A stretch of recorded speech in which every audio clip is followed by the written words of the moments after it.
Hello, my name is Marcus. I'm the compiler of a collection of therapy quotes entitled 1001 Windmills of the Mind, a collection of advanced self-help quotes taken from philosophical cycle and ethical cycle or a living perspective which long ago, as I understand, is referred to by some as philosophical medicine or negative medicine, helping us to know ourselves, build self-awareness, self-understanding, which leads to self-acceptance. But a lot of us, we don't accept. With childhood trauma, we bury it. It's too painful to admit and accept something about ourselves that we originally had. But if it's associated with too much pain and rejection and shame and guilt by the mother, we bury it, don't want to know it. And to bring it back brings up the memories. So we keep it buried. That's the problem. That's our soul that we're burying. That's our beingness and who we be, how we've been properly loved that we're burying. That's our goal, that's our treasure. So we have to be, like the title of the song here in the background, gentle warriors. This perspective is to help us to be a gentle warrior. Gently understand what happened, and it's a gentle process. Quiet awakenings, gentle awakenings. You don't force healing, you just understand broadly what's going on, why did it happen, why was the mother impaired? Why did the mother not meet the baby's needs? What's going on there? Why would any mother not meet the needs of the baby? There must be something really off there. So let's understand that kind of thing. No mother would, by nature, traumatize her baby on purpose. So she must be very impaired. She must be in a lot of pain. And when there's pain, the system seeks to repeat. One way to repeat is to communicate. So the mother might communicate that she was traumatized. By traumatizing her own baby, she seeks to get the story that she was traumatized.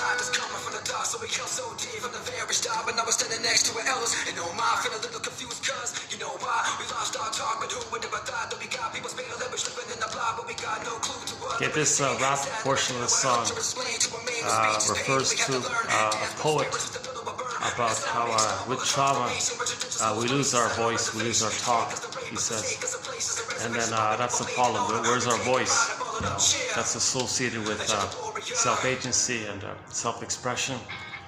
But so long ago in ancient times, one symbol for childhood trauma is that the pin goes in the collar. Okay, meaning that under the collar it's going to be flat affect. The jargon is flat affect. No feelings for my words. Recent times they buried it called alexithymia, no words for your feelings. So how do you find a voice for that? You don't have access to your feelings for your words. You can't find the words or the voice for your feelings. Everything's frozen, flat affect. Okay, so that means above the collar, yes, we were like talking heads, so to speak, so we can function, understand, and live and talk and do things.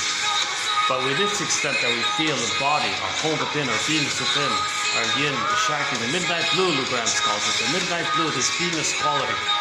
So with this extent that we have this beingness, this at home-like quality called beingness, embodiment, called embodiment. If the embodiment's flat, we're missing so much. We're just going through the motions of life, sleepwalking through life, and we're missing so much like that. And to keep the pain away, we engage in lots of beliefs, and rationalizations, excuses, and theories and ideas. We keep it in the head, so to speak, called intellectualization, rationalization, justification. Okay, the more pain there is, the more beliefs, the more ideas to keep the pain away. And that's one theory about the link between pain and beliefs. The more pain there is. Very good, that's called Gentle Warrior by K. Lowland Johnson, a high school group by the Mi'kmaq people. Yes, I found my talk. Oh, she found her talk. It stayed, I never forgot it. Yeah, okay. So look up K. Lowland Johnson, a song called Gentle Warrior. She's a high school Mi'kmaq singer with her friends there, featuring I think that's the rap singer Devon Paul, and the guy who does the vocals at the beginning, that's Thunder, what is it? Thunder Hernay. They did an incredible job. You know, they're a very mature group there. The teacher helped put it together, I think. Too bad they could. Be nice if that band would put out more, for sure. I think she did do a follow-up. That singer, Kayla Lynn Johnson, did a follow-up. We need to be kind of active, gentle warriors ourselves. Okay, existential detectives, psychological detectives, emotional detectives. We have to be that kind of warrior-like spirit to be persistent, to look for the truth. So what's going on? You can try out the balcony exercise. Imagine you're on the balcony and see your parents on the stage and observe them objectively from the safety of the distance of the perspective of being on a balcony, you know, several layers up, and your parents are on stage in the theater, and look at them as people. Look at them, look at how they relate to each other. Is there much sharing, and is there much, do they make I statements? How do they solve their problems? Are they always fighting with each other, kind of thing? Are they passive aggressive towards each other? Do they have what's called a pseudo intimacy, or do they have an authentic intimacy? Why is there a pseudo intimacy between the parents? Why are they shut down inside? Why are they afraid to have an authentic intimacy? Well, there's two I's in the word intimacy. The word intimacy, there are two I's, like the letter I's, so you need two I's for an intimacy. So the mother needs to have a sense of beingness called the I, authentic I, and the husband, okay, the father also needs a beingness. That's his I, authentic I. Now from his authentic I and her authentic I, okay, when two I's come together, there can be a kind of a feeling of warm recognition, understanding, acceptance, because there's a beingness there. I see, I recognize, I have empathy, I look at, I can relate to, so the I can do that. And she's got an I, he's got an I, and then that's kind of an intimacy like that. They can share each other's I like that. But if the parents don't have an I, okay, so the psychic structure needed for intimacy is to have an I there. Well, why would a mother not have an I? Well, all babies begin with fusion, merging, symbiosis, okay, mother-infant dual unity, peri-unity, where psychologically speaking, the child is in a state of undifferentiation with the mother. He doesn't know where he begins and ends, where the mother begins and ends, and thinks the whole unit is actually him. So he thinks the power of the mother is kind of like a part of him, that's his power. So he feels infantile megalomania like that. Not recognizing the mother's power is her power and she's separate from him. Maybe thinks the mother's like an extension of him, and baby needs something, there it is. Mother gave it to him, he thinks he gave it to himself. So baby's a little confused like that in the beginning. But in normal development, there's what's called differentiation through the developmental process. So assuming freezing doesn't take place up until age 3, the child will go through a developmental process where the oneness is there primarily in the uterus, and then a continuation of the uterus time for the first 4 to 5 months. So that's kind of like an extended social interpersonal egg like that. So he's still considered to be kind of symbiotic and one and merged like that. And then 4 to 5 months to 18 months, he starts to practice the idea. Slowly he's going to begin to practice to differentiate, but it's a slow beginning process. But the infantile megalomania, where he thinks he owns everything, that attitude is still generally there up until 18 months. So from 4 to 5 months to 18 months, the child needs to not be rebuffed and punished during that time. He needs to have his phase called the Superman phase, or the world is my oyster phase, or infantile megalomania phase, where he runs around, thinks he owns the world kind of thing. That's okay, right? So let the child just needs to see that mother is okay with that, just keep him safe, so he doesn't hurt himself kind of thing. But if the mother rebuffs him for that, who do you think you are? You think you're a little god or something? No, let the baby think he's a little god. If he thinks he's a little god, let him think he's a god. He's got to go through that kind of phase. You don't interrupt that. If the mother does interrupt it, he might have psychic stunted development, frozen development. If the mother interrupts it and the child freezes up and flash frozen there, then he's set up in the mind where the mother is fused with him. Now he's got a primary narcissistic structure in the mind where he thinks, the way the baby thinks, that the breast belongs to him. It's a thing that he possesses, as supposed to there serve him. He's center stage, he's entitled, it's all about him, and the breast serves him like that. The breast belongs to him. if the breast doesn't do what it's supposed to do, the baby thinks it's part of it, it's misbehaving, he's pretty angry, his own part of himself like that. If that's in the mindset up until 18 months, people go through life with a sense of entitlement, a sense that it's all about them, center stage, can't see past it with their nose, everything's a little bubble like that. Yes, materially, people understand the present. They understand that kind of thing, but in terms of their attitudes, their emotionality, what they need, what they need is a continuation of the mother accepting the child for the first 4 or 5 months. I'm having a really off day here with this video. So this will be a shorter video, if I even get through it, my goodness. I've been under the weather here. I think it's true, I didn't know this, but the haze where I am at is, the level's gone way up in terms of pollution in the air. So I'm suffering from air poisoning, I think. I don't know if people call it that, but if there's such a thing as food poisoning, why not air poisoning? So I've been kind of like very sluggish for the past week and a bit here. My first time coming out in over a week. My goodness. So I don't know how people do it. Jesus Christ. Hopefully the air will clean up pretty soon here. But yeah, I'm not in full enthusiastic form. There won't be any jokes. There won't be any jokes today. I won't be in my usual fresh, upbeat mood. I feel very sluggish still. But I want to still carry forward with the quotes. So this will be part 4, by the way, of a 5-video special run on the phrase pseudo-intimacy. So we just completed 3. This will be part 4. We'll do part 5 like that. So I wanted to focus for 5 videos just on the phrase pseudo-intimacy. Just that phrase, because I realized the self-help community heavily draws on that phrase. They use it a lot, kind of thing.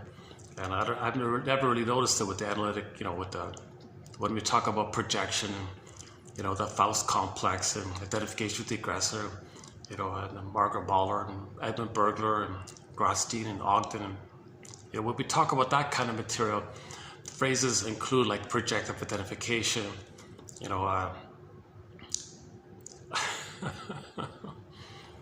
narcissism, of course, the BPD, a pattern. A little bit of a trans logic is in there, the family systems theory. So I just wanted to take a sidestep for a little while and talk about the self-help phrase pseudo-intimacy. So this will be part 4 or 5 on it. Okay, where are we here? Yeah. So the psychic structure in the child, if he's frozen before 18 months, is that his understanding of himself, his memories about who he is, and his memories about the other is one with him. Can you imagine that as a setup in the mind?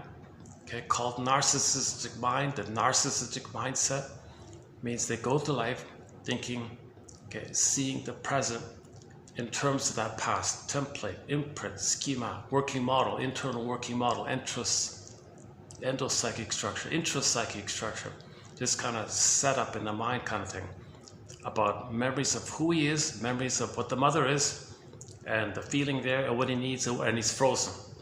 Now, if he's frozen, he's in pain, he's got to develop. So he wants to pick up, get his needs met kind of thing. So now now what ends up happening is that when the person has unmet needs, they search for symbols of what they need, thinking the symbol is some attempt to reach for the real thing. But no, symbols are not real. Symbols are not real. But they got to search for the need. But it's past that critical time. The baby's not in the nursery, but they're going through life searching for mother, basically. But they're not in the past. So when they reach, they just look for some mirage of it. They just find something to associate with what they need. So instead of mother's comfort and sweetness, they might look for ice cream and cookies. Mother's stimulating fluid and alcohol and maternal spirit, they might look for alcoholic spirits like that. Or mother's supplies and goods, like that's material, like matter, mother's body, experience relating with the mother, the warmth, the touch, the skin to skin, the body experience. Maybe that's all missing. baby's in a towel, things like that, mother's not around. Well, they look for material to stand in for mother. So they actually might become greedy, looking for mother as a symbol of mother. It doesn't work, but the need is still there. The need is still there. So they reach for money as a symbol of mother, material, matter, mother. Okay, has the same kind of links like that. It doesn't work, but the need is still there. So they're reaching out for the symbol of mother. It doesn't work, but the trauma is still there. The pain is still there. So they reach out for the symbol. It never works. It could be ice cream. It'll always be alluring and rejecting, promising and rejecting. Okay, the ice cream, rejecting. Okay, and now we got drinks, rejecting. Okay, slot machine, rejecting. Okay, whether it was promising, alluring, rejecting. Go to the slot machine, promising, alluring, rejecting. Okay, or other ways to look for material money. It's going to be rejecting. So the thing is still frozen. The amygdala doesn't know time. All time is that time.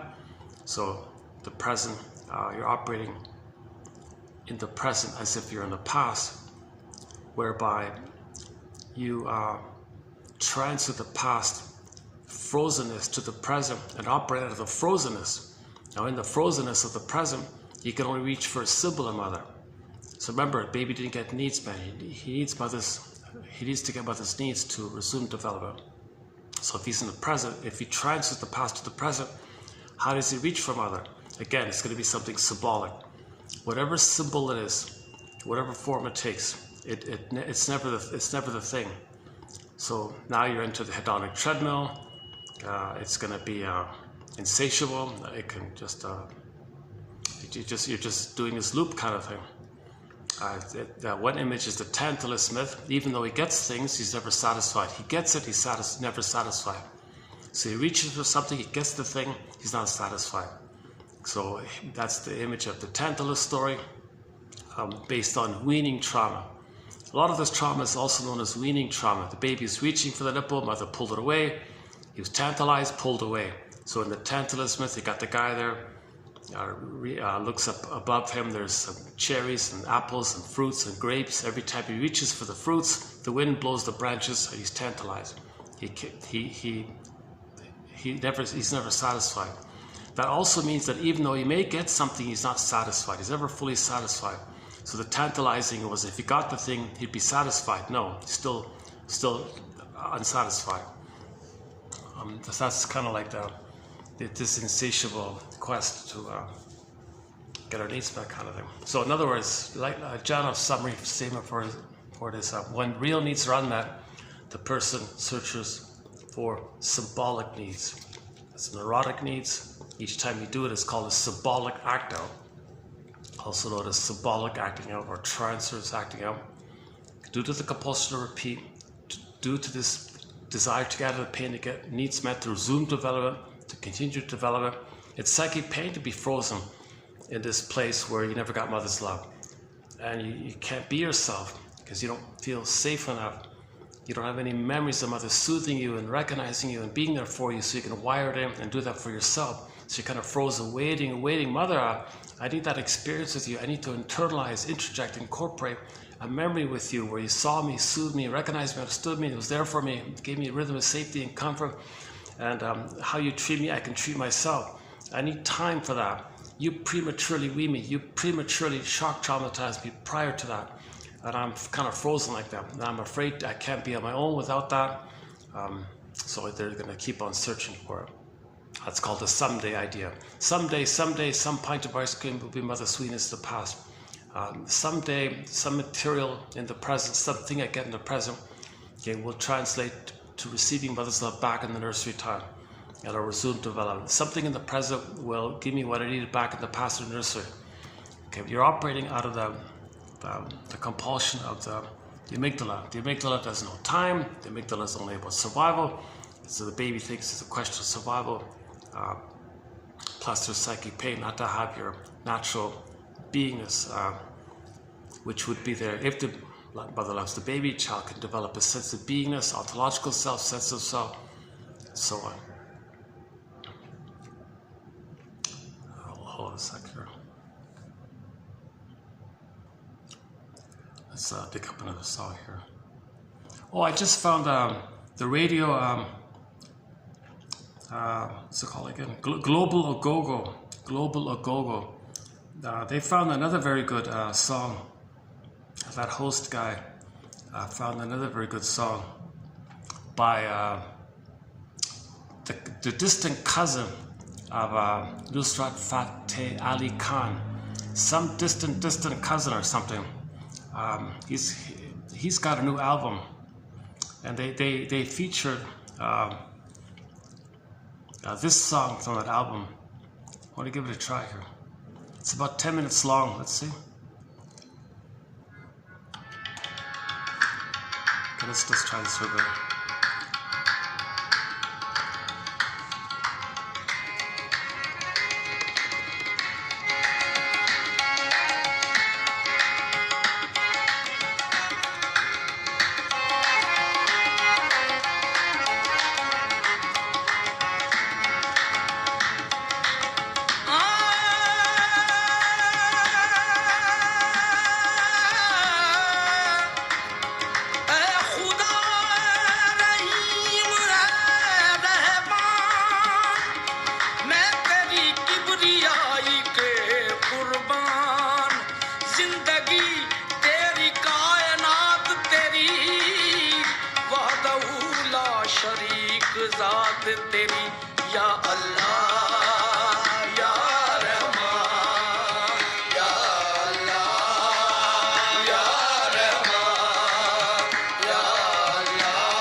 Maybe he's trying to channel his uncle.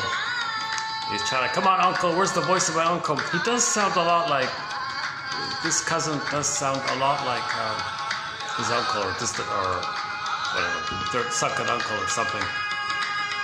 Not a bad song, yeah, so way to go. Global Agogo.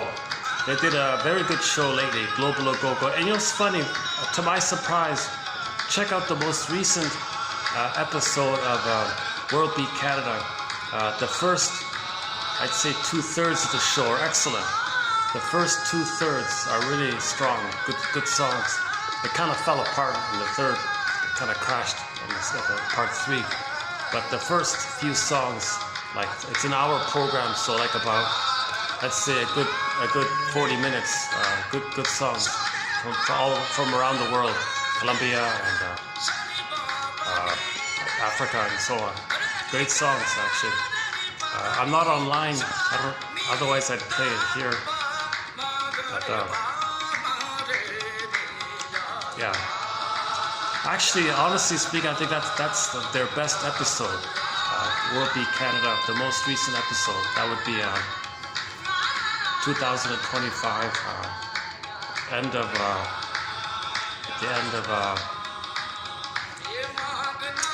March.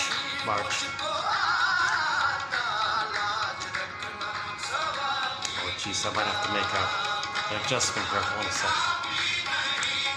Okay. Hold a second.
Okay, so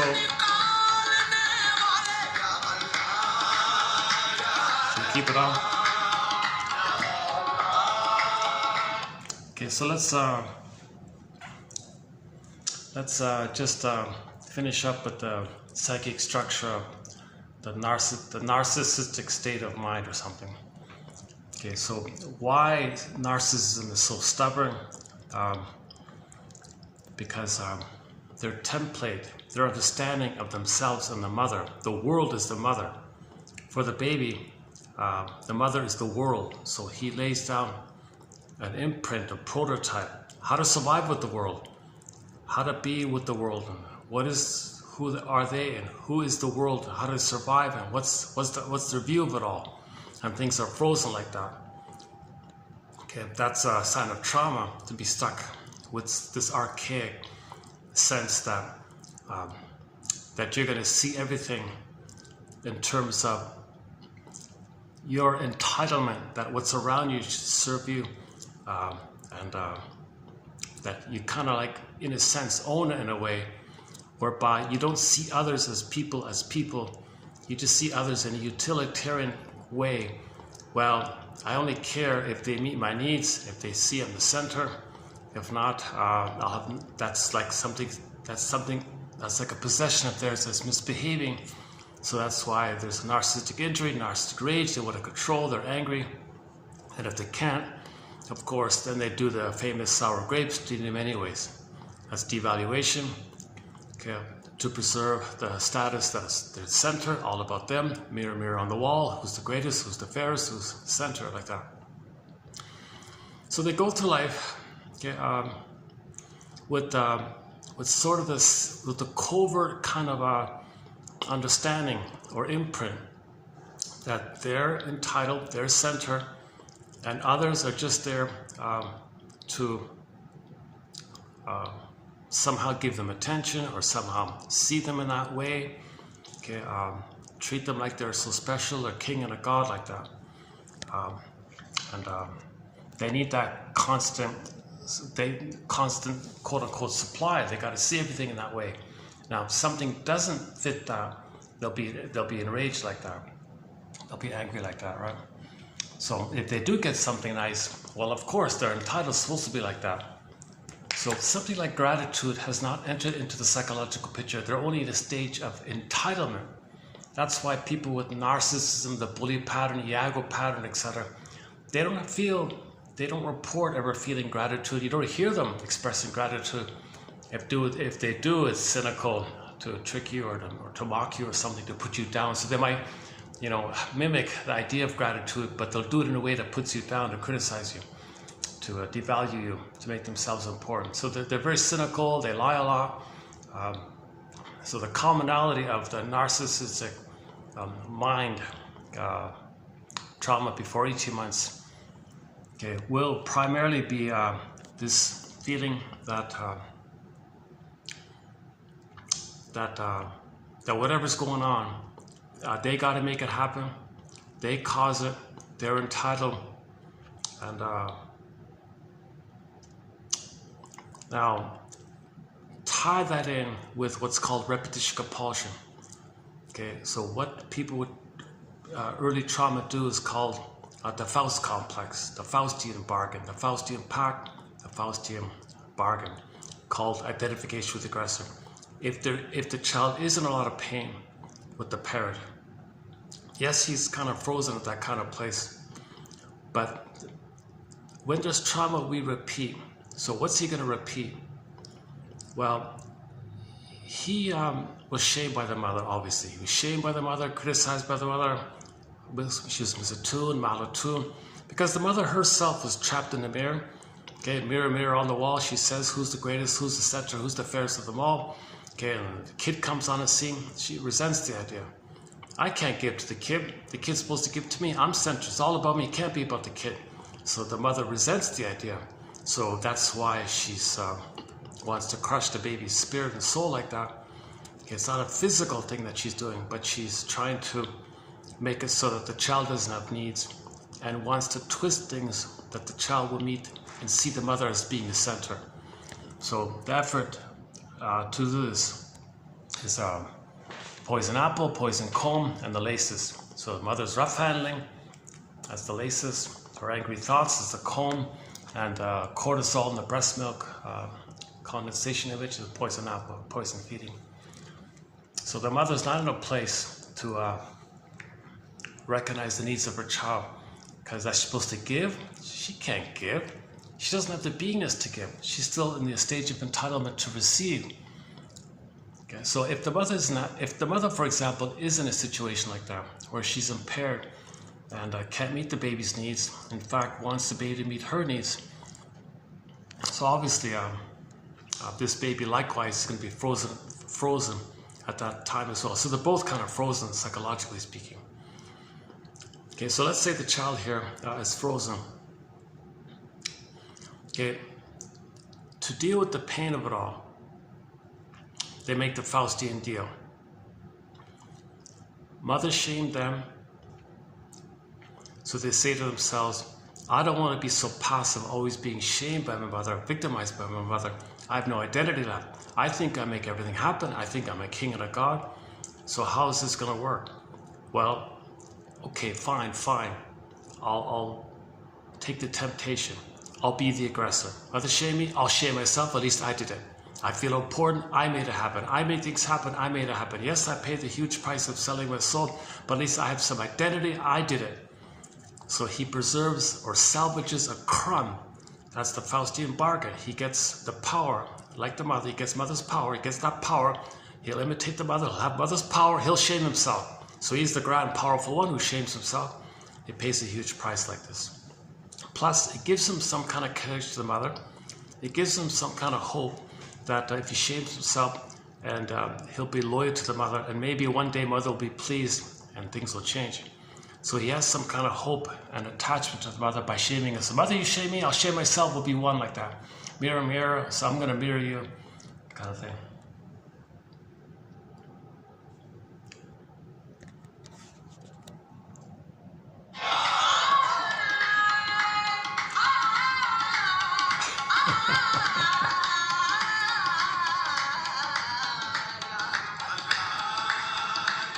How's it coming across with that? My goodness, he really does sound a lot like his uncle.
It is a little hypnotic, right?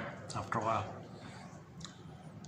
Okay, so the baby does what's called the Faust complex. If there's too much pain, to salvage some sense of identity. The only identity the baby has, that he makes everything happen, he's a king and a god, because of the fusion, okay, undifferentiation. Okay, babies think they're kings and gods, they make everything happen, kind of thing. So that's the beginning identity called primary archaic narcissism, infantile megalomania, like that. So there's no other identity prior to that. He's got to hold on to that. The only way to salvage a crumb, to salvage a remnant of that identity, is he makes this huge Pyrrhic cost. To salvage that victory, as a Pyrrhic victory, I'm going to save my identity. I'll sell my soul, but at least I did it. At least I have some identity here. So he takes that as a priority, kind of thing. So that's a huge pain. Okay, that's a huge psychic pain to think badly about himself, to not value his needs, to not value his identity, not value his feelings like that. That leads to a lot of shame, leads to a lot of guilt and shame like that. That's a lot of psychic pain. So what the system does is, in the repetition compulsion, okay, there's a thing called projection. As he shames himself, to his mother shamed him, as the Faustian deal, he represses his identity side, his authentic self side, his budding beauty, his emerging self. No, he'll shame it, reject it. That's too much pain. Okay, now this is being repressed. Okay, now when something's repressed, okay, what happens is the psyche is desperate to make the person somehow have a link to it, enter projection. He's going to attribute, assign, think, believe, make up, hallucinate, imagine somehow that someone else on the outside is him wanting love, is his innocence, is his budding beauty, is his emerging self, is his soul basically. Okay, that's called projection. Now he's going to see his own soul wanting love. Okay, so number one, okay, he's going to shame himself to his mother shamed him. That means he's going to see his soul projected. At the same time, he rejects the evocation of a proxy. Okay, someone else is like a proxy holder. He's going to stand in. He's going to see his soul onto someone else. Okay, that's him crying for love now. That's him needing love. Okay, so someone else is playing him in the repetition compulsion. So we repeat, change the past, undo the past. You're going to repeat like a broken record. He's going to repeat. So someone else will play him. He'll shame them, mock them, think badly about them, belittle them. Okay, to make him unaware that he's doing that within. He's doing it within. At the same time, he's shaming someone else. That's projection. He's repressing projection. Okay, projection. Okay, keeping it projected, believing it's outside, you repress. That means he doesn't know it's within. Something about the attention goes out like that, called externalized living, blaming living, projection living, scapegoating living, okay, his fault living. Okay, that makes you unaware that you're loyal to the mother, doing it to yourself because you gotta have some identity. Okay, so that's number one. Okay, so now number two is, okay, like the Howling Man, Twilight Zone episode called Howling Man, he is angry at the mother. What about his anger at the mother for all this? Now he is the mother, but he is angry at the mother. So how does that work? So inside his psyche, inside his body somewhere, there's a howling man in a cage in an organ. Okay, so back up a sec. Go to the Twilight Zone Howling Man episode. You got a castle, you got a room in the castle. The guy with the horns is locked in.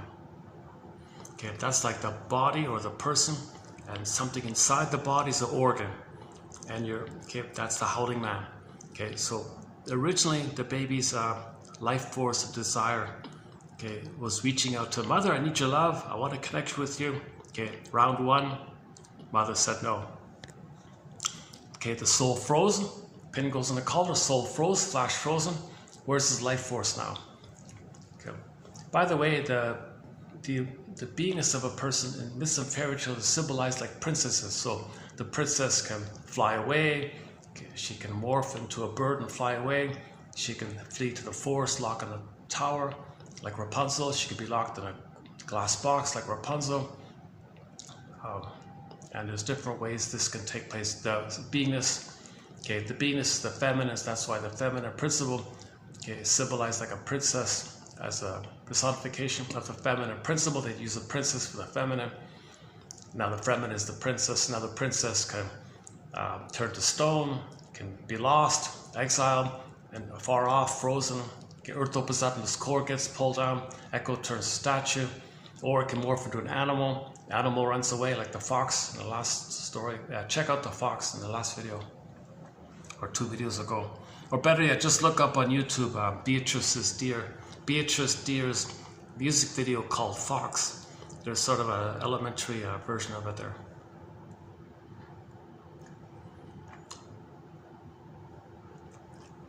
Okay, so Howling Man, okay, just in a nutshell, so the child's life force, L-I-V-E, mother, I want to connect, I want to live in love, I want to connect from my beingness, from a budding beauty, I want to be embodied, I need your love, I need your sweetness and soothing. A mother says no. Okay, the soul freezes, the child's energy and life force, okay, now goes to the survival brain. Okay, that's now the child's in a state of fear and anger. Anger is an expression that his needs for his beingness were met. So round 1, the baby cried for love, mother said no. Flash frozen, life force goes to the survival brain. Okay, feeling brain, survival brain, two main parts in the cortex, famous triune brain, survival brain, feeling brain, cortex. Okay, so the feeling got frozen, now the child's in survival mode. Okay, now the baby's gonna say, mother, I'm angry. That's round 2. It's still relational, it's still quote unquote living to the mother, it's relating to the mother. Mother, I'm communicating that in round 1 you didn't meet my needs. I froze my soul and I'm angry now. Could you please recognize why I'm angry? That anger is my expression, is my signal, is my communication that you hurt me in the first, in round 1. Mother hurts him in round 2 as well. Okay, whoa. Now what is the child's anger at the mother? How does that work? Okay, so it's like the river. The metaphor is the river hitting the bank. Okay, the child's anger, okay, turns to devouring oral greed, rage and greed, oral greed like that. Now he has fantasies to gobble up the mother, possess the mother, this cannibalistic kind of hungry wolf kind of feeling. Okay, just a fantasy on the baby's end. Wouldn't it be nice to gobble up the mother, to control her, to make her be a loving mother, to possess her, to make her be a functioning, loving mother? He's got these wild, desperate fantasies. He's powerless like this, of course. Mother blocks it again. Now the baby's own anger, which is L-I-V-E, when it clicks into those fantasies of destructiveness, that's E-V-I-L, now it turns around in on himself. Now his own anger at the mother is attacking the body.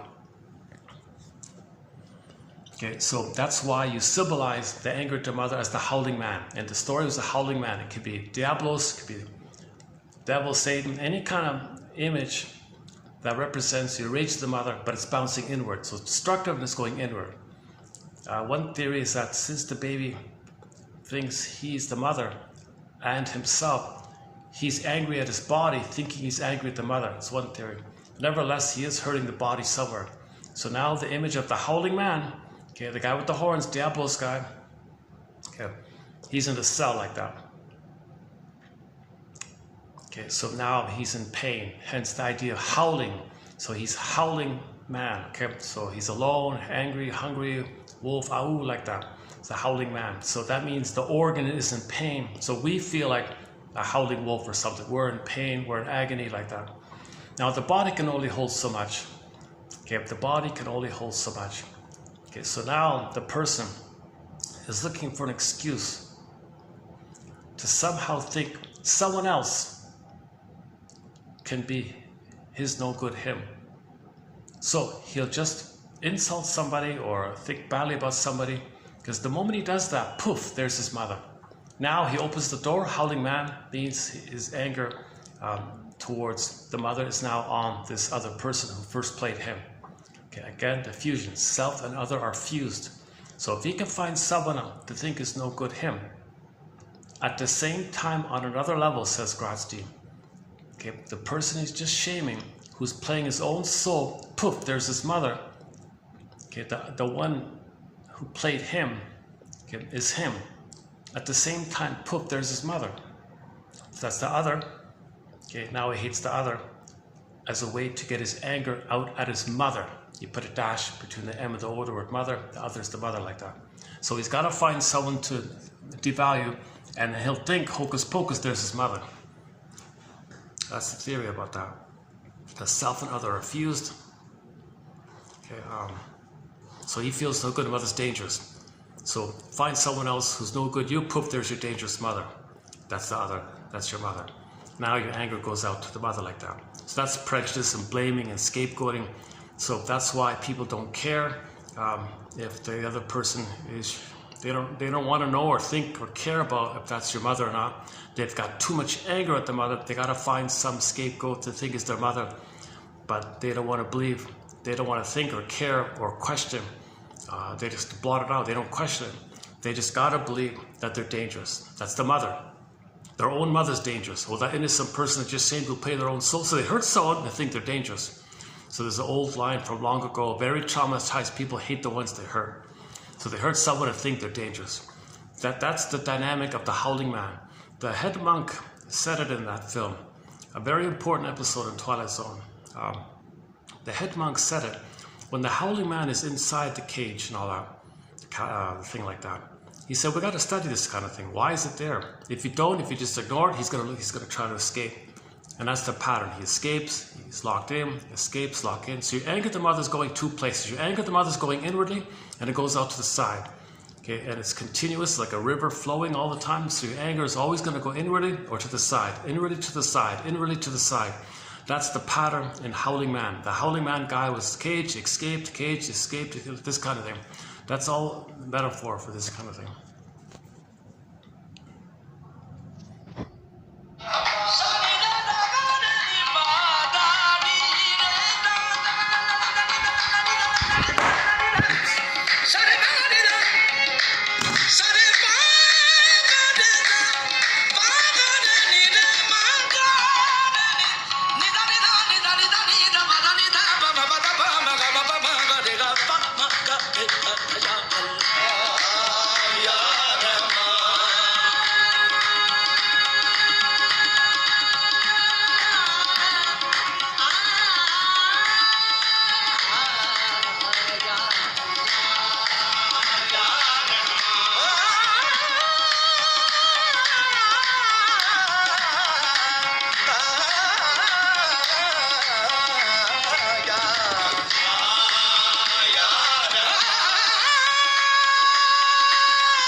It sounds maybe like a young Usat Fateh Ali Khan, right?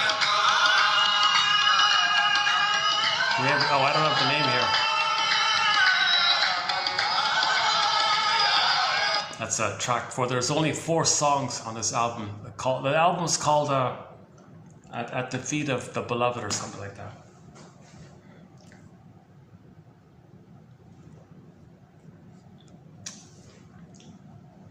Okay, can I go back? Oh yeah, I can go back, all right.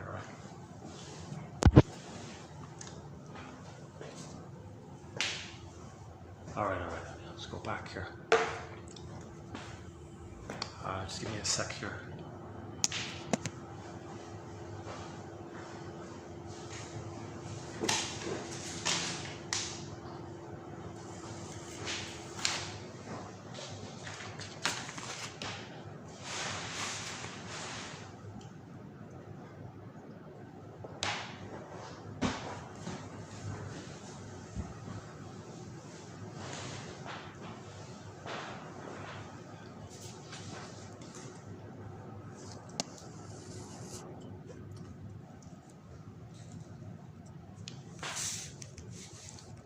Okay, where are we? Yeah, the Howling Man. So that's a key one. Yeah, oh my goodness.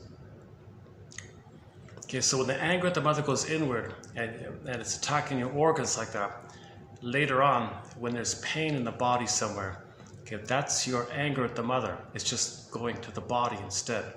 So the psychosomatic symptoms and the pain you have, psychogenic pain, okay, that's your anger at the mother. It's going in like that. Because your mother blocked it and it had to go somewhere, so it turned in on itself, or rebounded inward. Okay, Berger calls it rebounding aggression. It's rebounding aggression. It's going back in like that. So that's the metaphor, is the water bouncing back in on itself.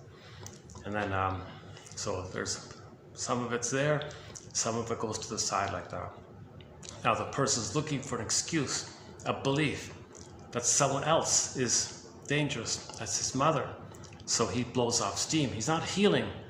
It's just a pressure cooker thing. He's just blowing off steam like that. So then it goes in, blows off steam, out, goes in, blows off steam, out, holds it in, blows off steam out. Some people tend to have the body at its limit all the time, so they're always blowing off steam out. So that's the prejudiced personality. People who have a lot of constantly looking for excuses and beliefs that someone else is dangerous, making up it if they have to. They got to make it up. They got to believe someone is their mother, whom they're angry at. Otherwise, they have to hold it in.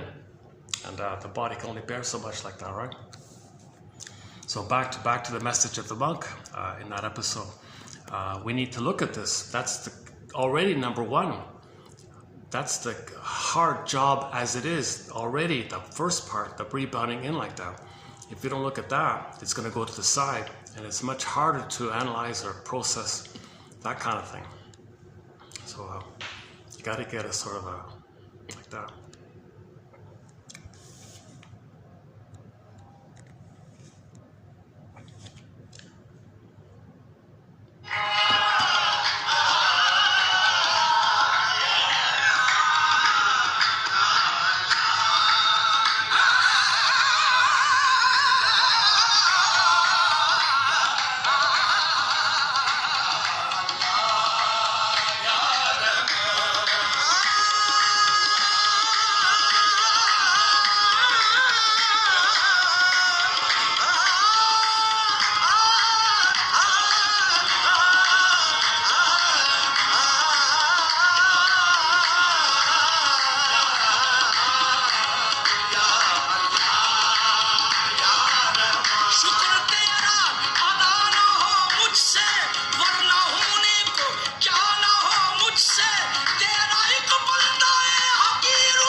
So we have 3 songs by Nusrat Fateh Ali Khan on our soundtrack.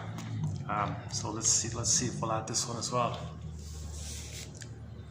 But next time out, I want to play some of those songs from the World Beat Canada show. They had some surprisingly good songs. It's very rare that show plays good songs. And they had like a whole string of good songs back to back for like almost 40 minutes or something. And then it kind of crashed at the end. Oh my God, there's the usual kind of. So this guy had a bit of a fluke.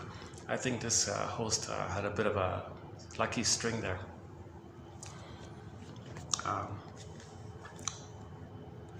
kind of tempted to see if I can get the Wi-Fi here. If I go out to the front desk and get the Wi-Fi.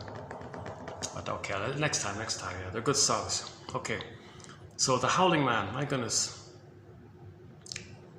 Just as a side comment here, we've been talking about the Twilight Zone for the past couple of months. Gabe's story, absolute key image. Gabe's story, Wong's Lost and Found Emporium, Saturday, Take My False Light Please, and a good dozen others. So we've discussed a good dozen Twilight Zone episodes. Howling Man is also a key one. I just saw another one yesterday. What is it called again? Oh, The Arrival. Season 3. Oh my God, I'm sort of in the middle of season 3 now. Boy, he took a dark turn, that one. A lot of sort of sad topics. Picture of a man with an Achilles heel. A mystery that landed in his life and then turned into a heavy weight, dragged across the years to ultimately hit the formative illusion.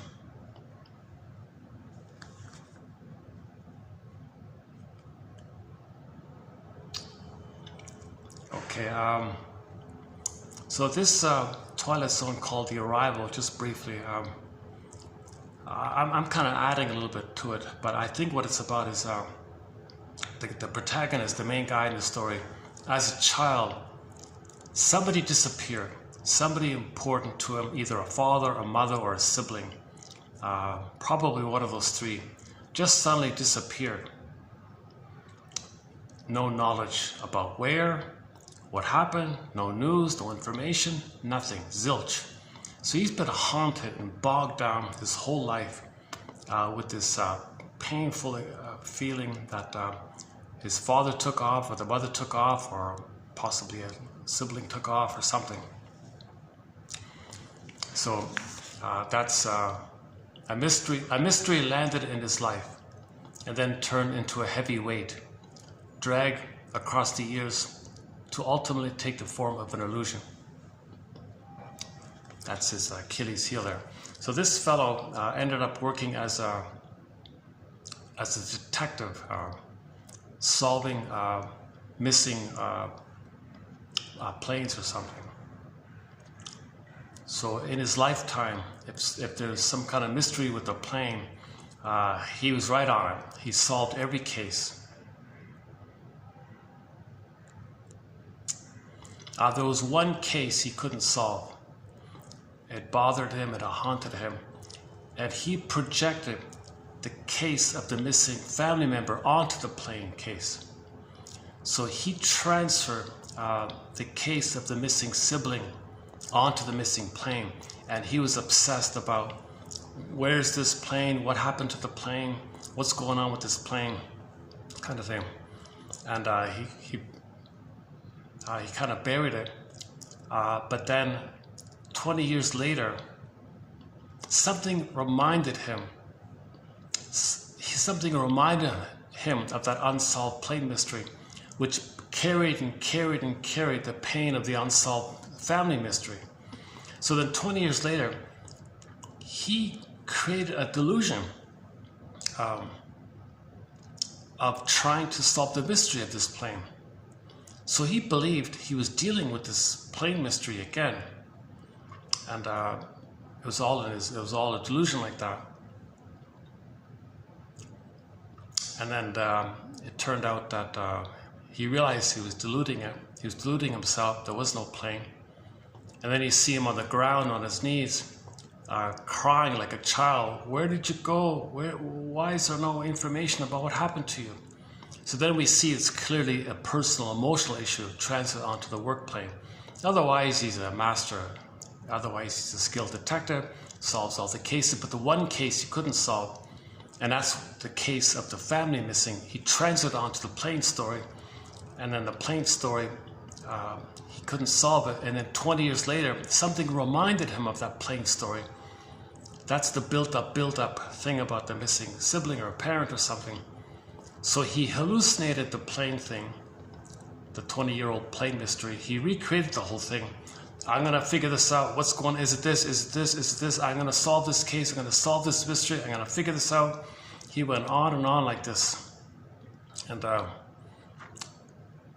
finally, he lost his mind, kind of thing. And they had to send him away. And the narration was, here is the picture of a man with an Achilles heel, a mystery that landed in his life and then turned into a heavy weight, dragged across the years to ultimately take the form of an illusion or delusion. So this episode talks about transfers. If you're focused on some current mystery, you might be really trying to face the mystery of some personal thing that you forgot about. So we tend to transfer important personal issues onto mundane or work issues, let's say. And then the emotion that he had was about the family mystery, and he couldn't separate the two. He blurred it up too much. Some kind of a transverse neurosis, maybe even a transverse psychosis.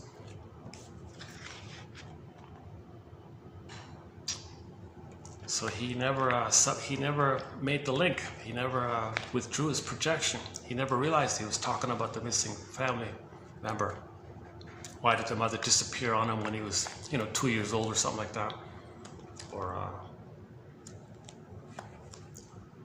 whatever painful, traumatic experience he had as a child, right?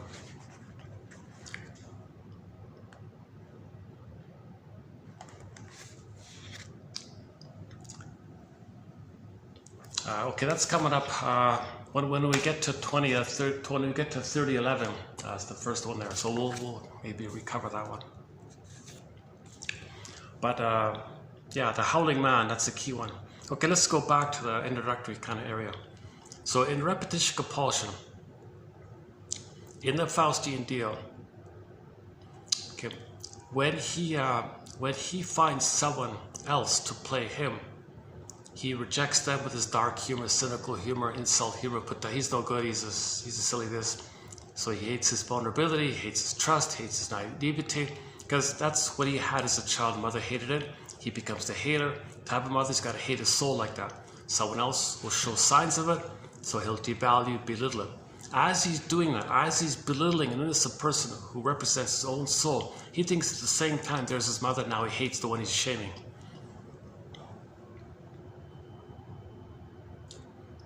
Okay, so that this is one of the theories about the narcissistic mind. Why they're so negative, why they always look for excuses to hate someone, why they're always right.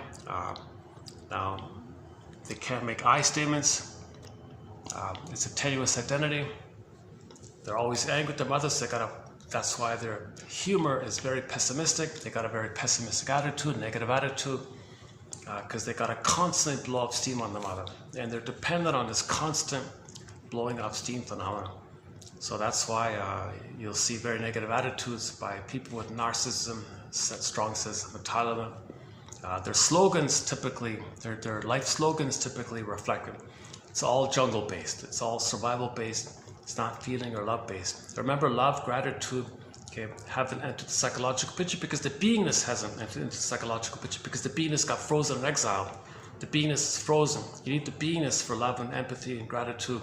Okay, and the quote-unquote regular, more quote-unquote human side of being human. Okay, they're living in the loving kind of place.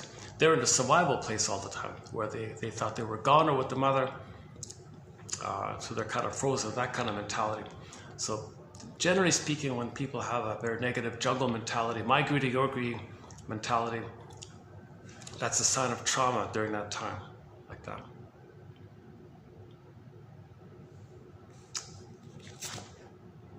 Okay, another, there's a lot of material about the stingers in that area.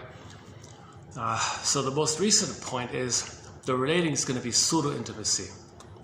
The being is needed for eye-to-eye intimacy. There's no I there. So what kind of intimacy do they have? It's pseudo. Whatever connection they have, whatever hostile, either cynical hatred towards others, that's a pseudo-intimacy. Okay, or any kind of using people or thingifying people, it's a pseudo-intimacy. The guy Richard from Ally McBeal, who had a fetish with the old lady's waddle, flapping skin, okay, thinking that's the trauma at the breast time, so he's obsessed with something that stood in for the missing breast, the waddle, the flapping skin. That's pseudo-intimacy. This kind of perversion is an extreme form of pseudo-intimacy because you're not relating to the person, you're only relating to the part of the person kind of thing. Similar to the film Claire's Knee, the guy had an obsession with women's knees, okay, round, curvy, okay, I thought it was like a breast or something. He had an obsession, didn't care about the person, didn't discuss with her, just wanted to focus on the woman's knee like that. Can I touch your knee, please? Oh, please. And he got so a strange kind of he was in a strange kind of place where any baby would be excited if he could be one and narcissistically fused and narcissistically one with the breast like that. He thought he was kind of getting that experience or something. So that's a very strange phenomenon. That's another example of pseudo-intimacy. So the intimacy, if we can call it that, with narcissism, it's all pseudo stuff. And this pseudo stuff takes a lot of forms. So let's start off. So pseudo-intimacy, the core basic underpinning is lack of identity, okay, lack of a secure attachment style, where the mother didn't relate to the baby as a human being. If the mother did not see the baby as a human being, there wasn't a real intimacy there. That's a pseudo-intimacy. If the mother thingifies the baby, uses the baby to meet her needs, that's a pseudo kind of thing. So the child's going to learn that obviously from there. So we opened up our series, part 1, 2006, mainly headed up by this quote here. Some people who have attachment problems seek out adultery in what I call pseudo-attachment or pseudo-intimacy. The problem with the pseudo attachment of an affair, however, is that once the hormonal haze of the intimacy stage wears off, there's no real attachment to keep you with your lover. This is one reason that so few people who have affairs leave their partner for the affair.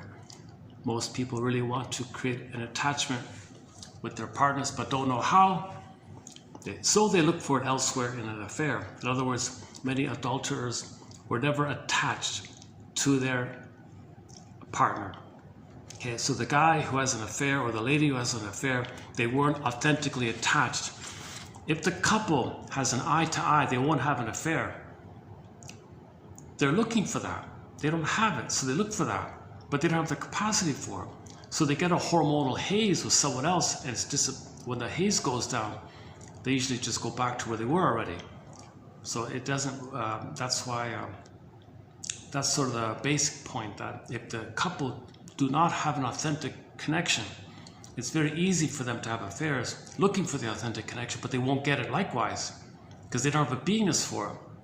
And they're only going to choose somebody who likewise doesn't have a beingness for it to get the hormonal phase, the fantasy, they're going to be one.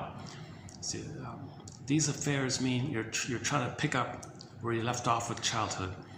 Okay, it's a promise to finish your childhood. It's a promise to pick up where you left off with the frozen of the childhood development and to resume it like that. But that's nonsense. No person in the present is the mother in the past. Not going to work. But the fantasy that maybe for a minute you might have that leads to the hormonal haze, the fantasy of the oneness. Just when the haze goes down, okay, there's nothing to keep the two together. They usually just go back to their marriage kind of. In other words, many adulterers were never attached to their spouse, most likely because of unresolved issues from childhood. So it's easy for them to commit adultery. They become infatuated with another person because they were never attached to their partner in the first place. They continue to seek the intimacy and attachment they crave by indulging into pseudo-intimacy or pseudo-attachment of an affair. Now you're just addicted to the hormonal haze. Now you're just using the hormonal haze as a pain-killing thing. Pain around lack of beingness, pain around emptiness.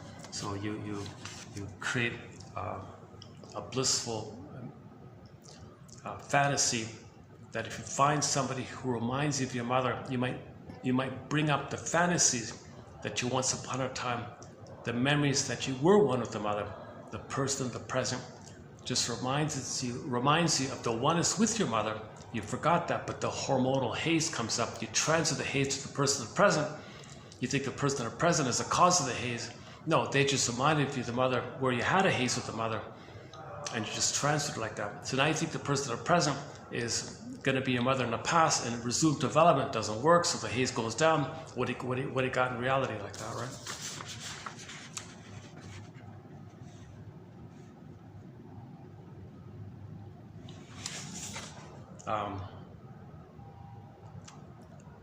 Okay, so that's the key one from 06. Okay, let's go to 7 then. Where are we here?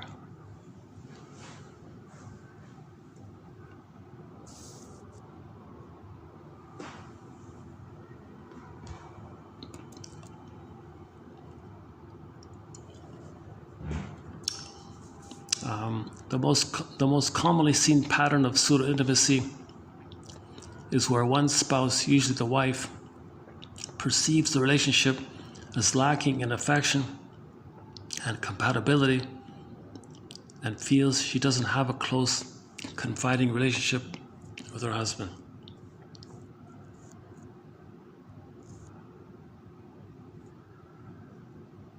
Okay, so there's an affection because you need a beingness for that, right? You need a beingness for the affection, trust, and the warmth. If that's missing, there's going to be an affair.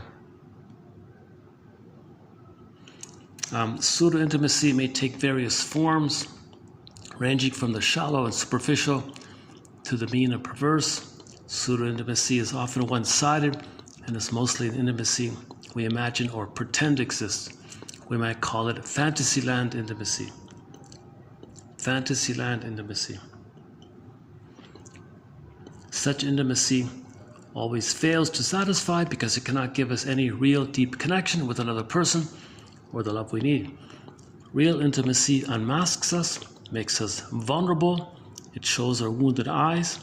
We show our wounded beingness to the person. Pseudo-intimacy is an intimacy of false self-happiness programming that unconsciously plays intimacy while hiding behind predetermined masks and roles. It's a symbolic substitute, a surface cover-up, and counterfeit imitation. Okay, just so that again, you're lonely. You're still lonely underneath.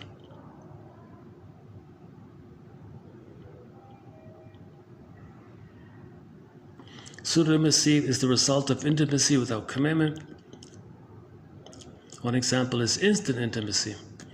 Instant intimacy is not real intimacy, right? Instant intimacy is a love at first sight, just one look, puppy love, infatuation. Instant intimacy relationships occur immediately by two needy people, where the persons involved feel as though they've known each other all their lives. So they each remind each other of a parent. Sometimes each person plays one parent and sees the other person as the other parent in their childhood, and they recreated the home, the familiar home. Those who experience this instant sense of relatedness are usually functioning on a high level of need and make contact with each other on this level.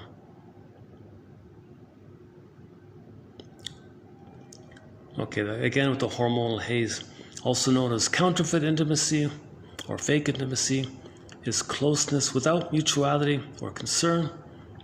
It is closeness whose purpose is manipulation or exploitation without regard for his or her needs. Salesmen often try to get close to potential customers in order to gain the emotional leverage necessary to make a sale. The same manipulative use of closeness may occur in marriage. Okay, so in these pseudo kind of things, like a salesman, you don't see what's real, but they sell you what you want to see. Things like that. Okay, that's 7. Let's see, that was 8. Pseudo-intimacy doesn't bring closer together. It creates a fog. It distances us from reality. It makes us strangers, not just to ourselves, but to each other and to the fullness of life itself. Close bodies don't make close friends. Okay, Eric Byrne's book, Games People Play, a whole list of pseudo-intimacy. All those games Eric Byrne talks about, okay, it's all pseudo-connecting.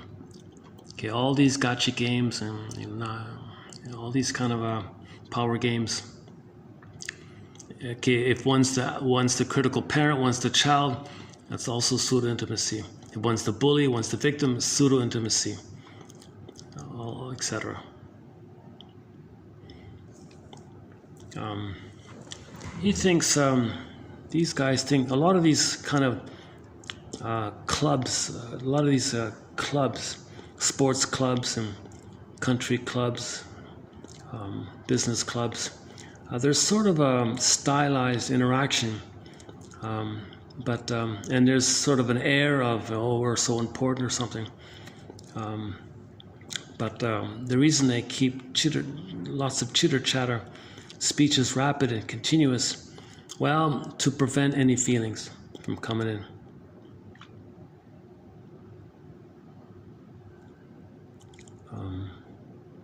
Okay, the same thing with the nighttime tavern, the bar at night, similar kind of thing. Stock opinions. It's either small talk, stock opinions on current events, sports, weather, okay, celebrities, scandals, TV, or gossiping, quotations from other equally vapid conversations. It conveys the impression of intimacy without ever bearing the self. Yeah, so lots of gossiping about others. You're never showing yourself. Association such as this serves only as a diversion if it is not okay. not only a diversion, but also as a means of numbing yourself, a kind of anesthetic. All the gossip and chitter-chatter at a lot of socials are merely an anesthetic. Lack of intimacy. They're not bearing each other's soul. They don't make I statements. They're not talking about themselves. Okay, this one with the Don Juan. Okay, we covered this one already. This one about the Don Juan and the memories. A little bit kind of on the humorous side here. But,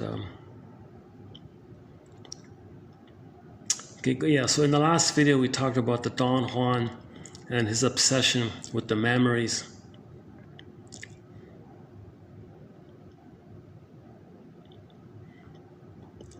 Okay, people who lose themselves, that's also pseudo-intimacy. If somebody loses their own identity, if the codependent loses themselves to pleasing the narcissist, that's called identity diffusion. There's no intimacy there. Part of the problem is we're not learning the language of emotions. Okay, that's number 8, right? All right, that's 8. So that's 8. Yeah, okay, so that's 9. Now maybe we'll jump into number 9 here.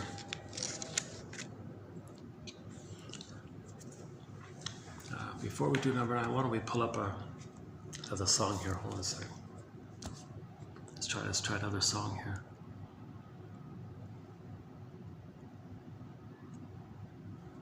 Anne Shell, Hayfield, Beatrice Deer, Brian Andre, Chase Wild Horses. What's this one again? Fallen. Okay, here's Delirium. All right, let's play Delirium.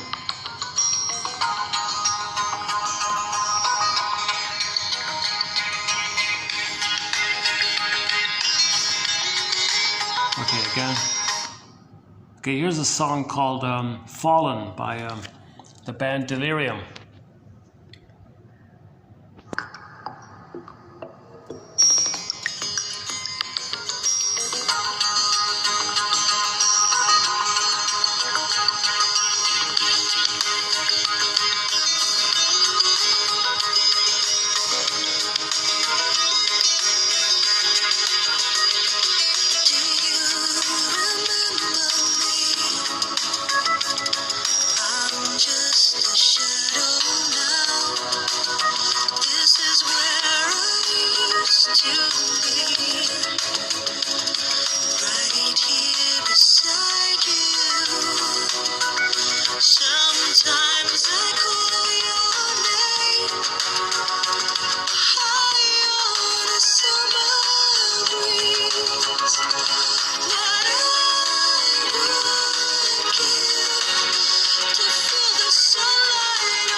We've got 4 songs by Delirium on their soundtrack. That's one of them there.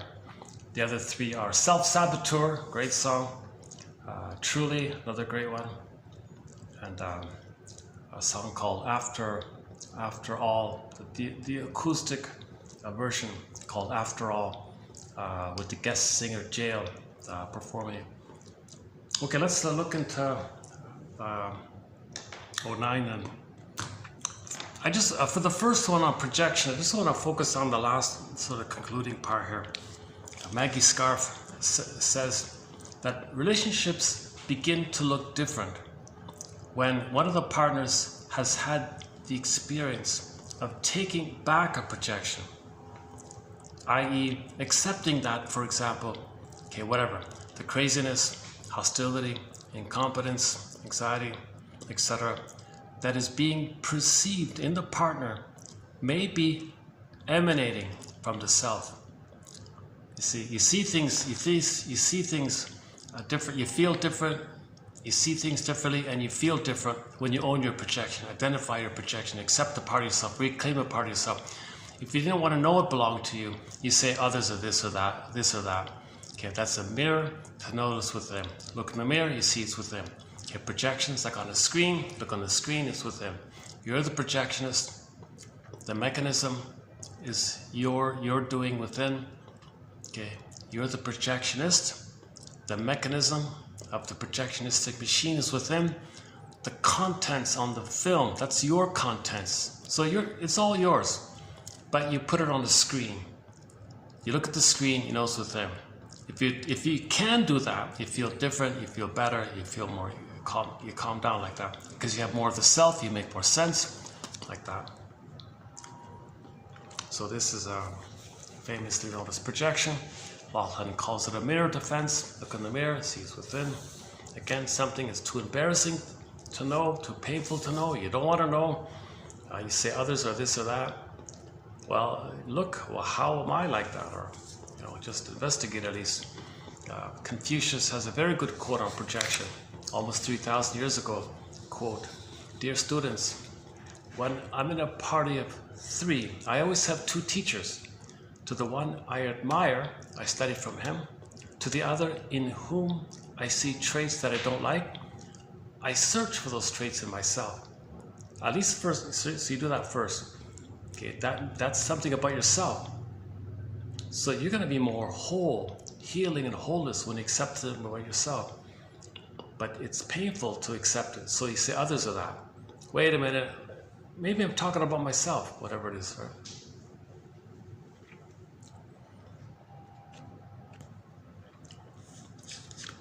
Okay, so projection, the Nubian people have one.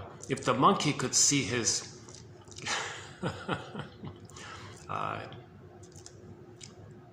4-letter word, begins with A and ends with S, he wouldn't be so quick to criticize others, something like that. That's a 10,000-year-old proverb. If the monkey could see his fill in the blank, he wouldn't be so quick to find fault with others.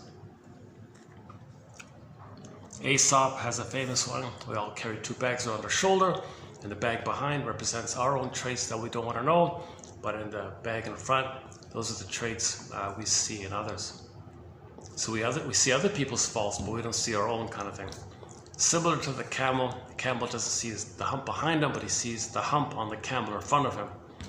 So he doesn't see his own hump, but he sees the hump. Oh, let me make another change here. Hold on a second. Just for privacy reasons, I don't want to. Let's see, okay, let's do this then.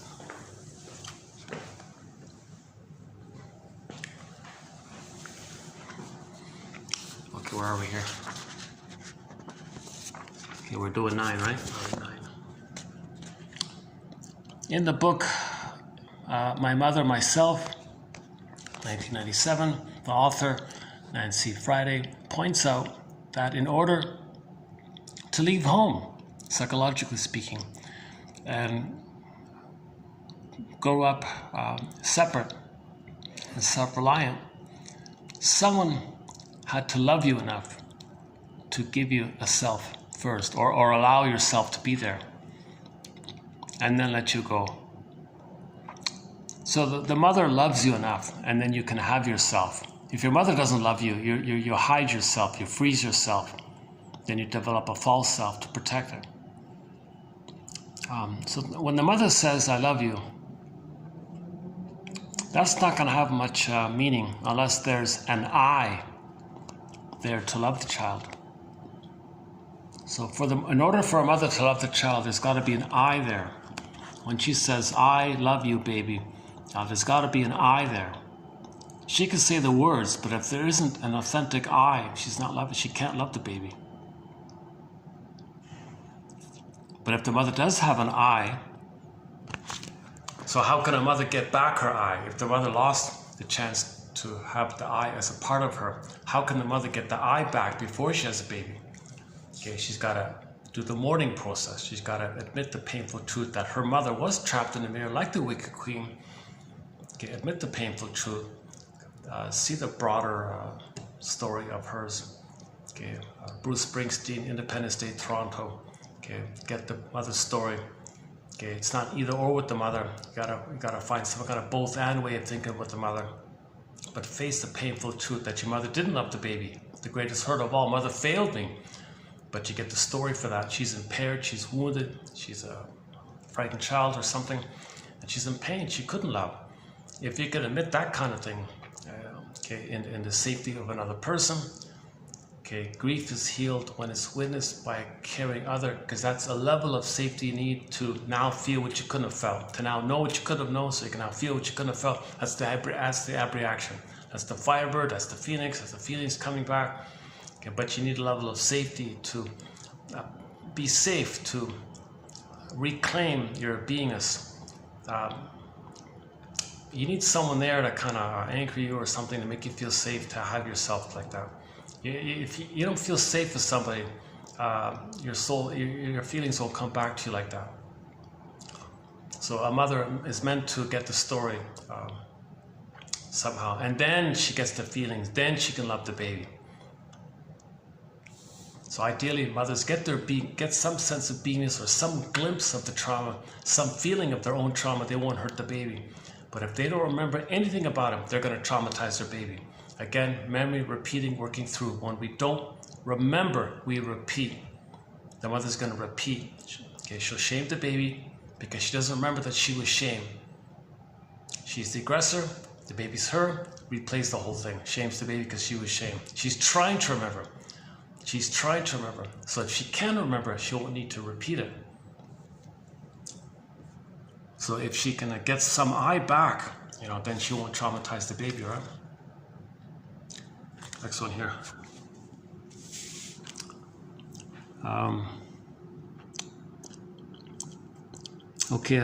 Oxytocin, the attachment hormone secreted by the pituitary gland. Here is an example in which our minds get outwitted by our physiology. Your mind may say, no way, this is not a good relationship for me. But those hormones say, come on, connect.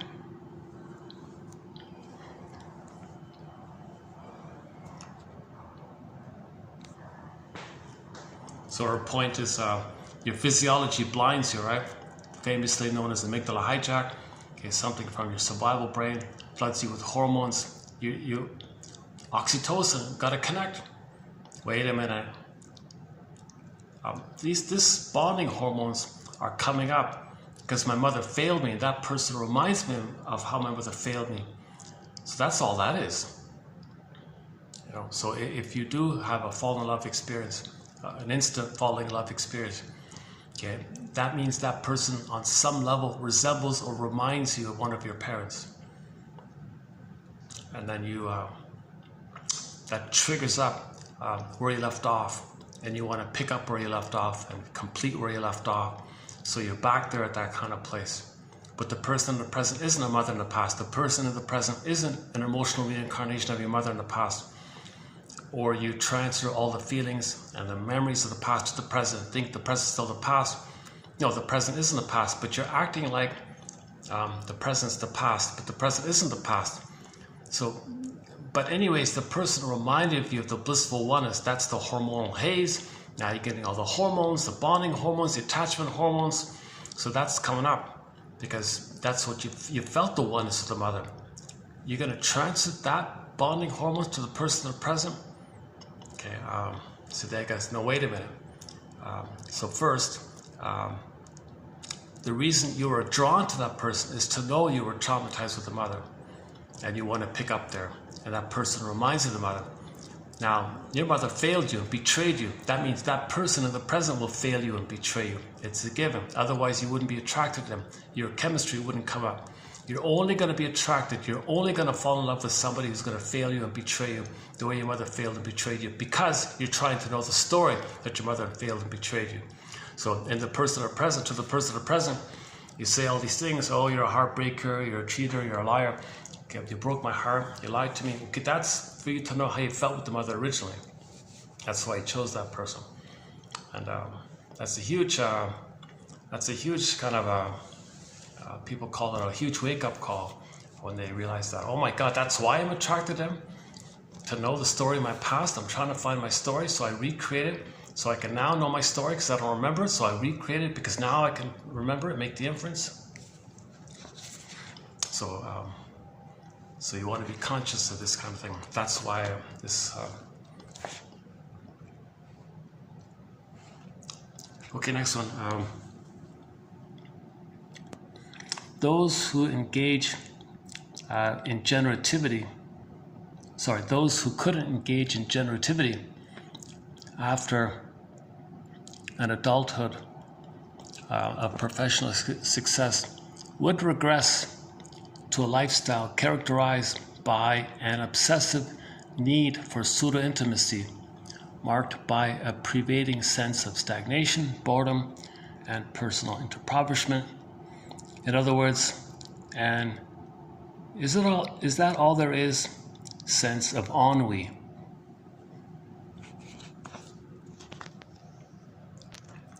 Okay, so Mr. Erickson's famous conclusion that people over 65 tend to be generative, man. Generativity, okay, the pleasure of enriching the next generation kind of thing, helping the next generation, sharing what they learn. And there's a pleasure in this generativity. They're being generative rather than still this infantile stuff, still battling with the mother in the present, filled with ennui, because now there's no hope to get mother's love. Now you feel an immense sense of ennui. Maybe there's envy there. So there's back to pseudo-intimacy, stagnation, boredom, interpersonal impoverishment. So we're meant to end up with generativity in our retirement years, post 65 or whatever. If people don't enter into generativity because they don't have the beingness, they didn't develop their beingness by then, they're going to kind of go back to the infantile battle. They're going to still continue the struggle with the mother, transfer the struggle with the mother, the unfinished business with the mother, the unresolved issue with the mother. Okay, they're going to transfer that to the present. The present is going to be a recreation of the past, hoping to change the past. You're still stuck in the past. You're not enjoying the present, living in the past all the time. Okay, another way of talking about pseudo-intimacy is this one here. When a man hedges his bets with life, he stays on the outer rim of intimacy. You cannot be true to a person at the same time you are holding yourself back. The best that comes to the cautious is pseudo-intimacy, the tantalizing but terribly deceiving experience already known to so many broken-hearted persons. A person must have a sure hold on his own identity and be ready to risk its being scarred in its transfer to another.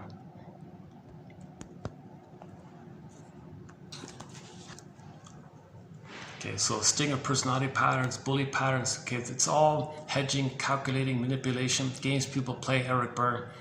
Okay, so there's the similar idea, this idea of hedging. The way the artist, okay, this was one guy's sort of comparison about knowing your real self, getting in touch with your real self, the struggle involved in it. He compares it to the way the artist or the poet experiences the pain of his own alienation before he paints it on the canvas or captures it in his words. The solution to alienation is not by way of some escape. Rather, a man must run the gauntlet of life to heal himself of its hurts, letting himself be open to the persons he hopes he can reach. As a man faces this problem honestly and responds with what is real about him.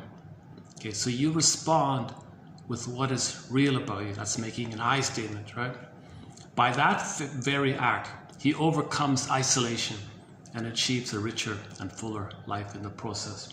So just the very act of sharing your vulnerability. Others might mock it, so there's a risk like that. And you don't want to be exposed to too much cynicism, but you might take a chance. There might be some. So you want to be true to yourself, usually, right? The extent to which we suffer a famine of genuine intimacy is the extent to which society will be plagued by forms of pseudo-intimacy, such as vicarious identification with fictionalized relationships. Yeah, I'm watching that Newlywed Game now. I'm kind of like watching all these couples. And, so that's obviously a pseudo-intimacy on my part. I'm not part of them or something like that, right? But if I'm wrapped up, caught up in these couples, imagining what's going on or something, so that's a sign of being plagued by pseudo-intimacy.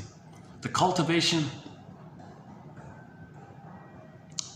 okay, so cultivating pseudo-relationships and this fear of linking affection, heart and body also, a side of it.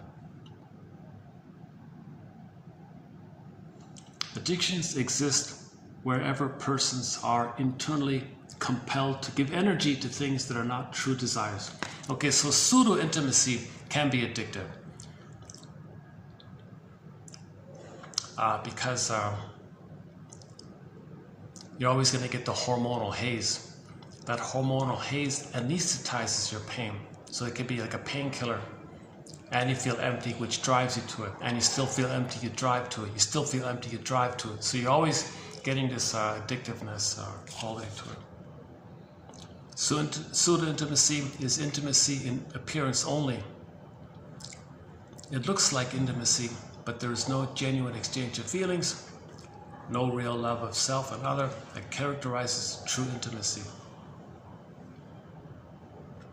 The fear of intimacy so many people have is likely to decline as you develop greater self-confidence. Try to understand why pseudo-intimacy may make you more comfortable than true intimacy. That's his conclusion here. So try to understand why you feel more comfortable with pseudo-intimacy than real intimacy.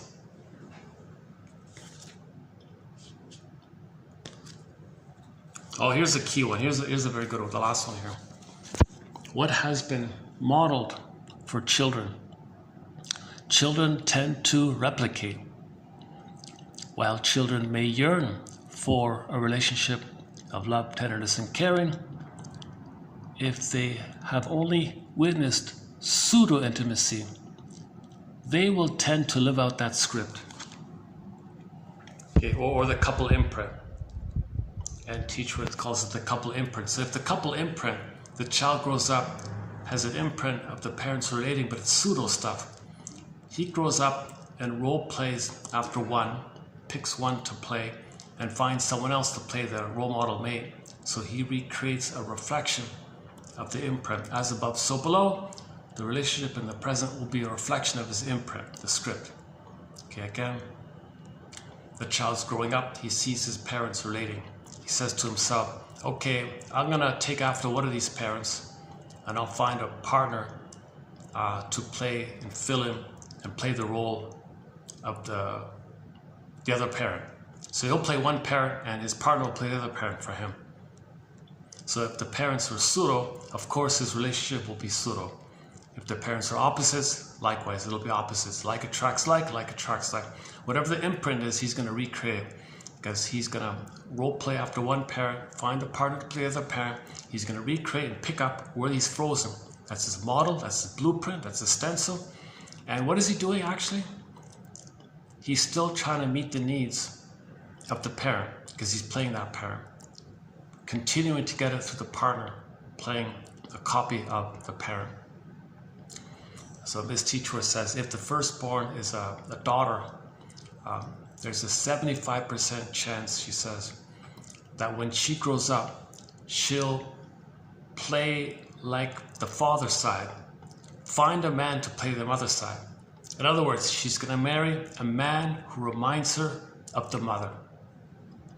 So he'll try to get what the needs the father tried to get met. Okay.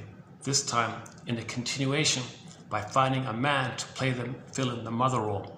So she's going to try to get the needs met like that. If the firstborn is a boy, likewise, there's a 75% chance that he'll identify with the mother and marry a woman with the personality of his father. Okay, so he'll try to get his mother needs met. By trying to get it through, okay, the spouse that reminds him of the father. So he's going to continue this issue. So so they're going to recreate a continuation, as above, so below. The imprints, the below, the relationship with the present, the above, the present, the current daily life, as above, so below. The below is the imprint, the script. So you go by the script, you play one parent, someone else plays the other parent, and you recreate that kind of. Oops. 1 second. Okay, let's do this then.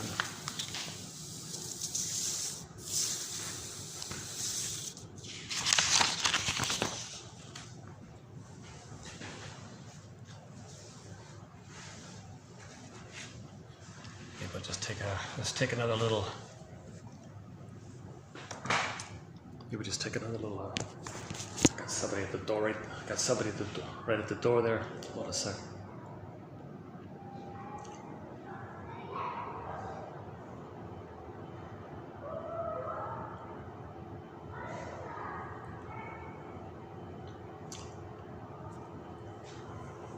Lovesick. I got Santers. Pat Benatar.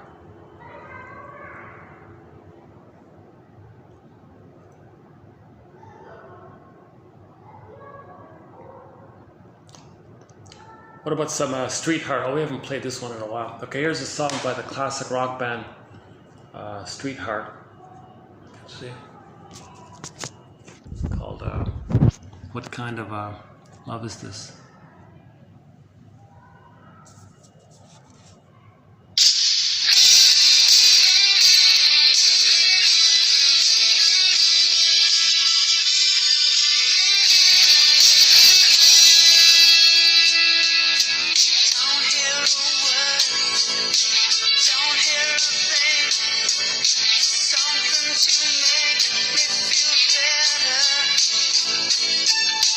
Try to at home.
to make me feel better.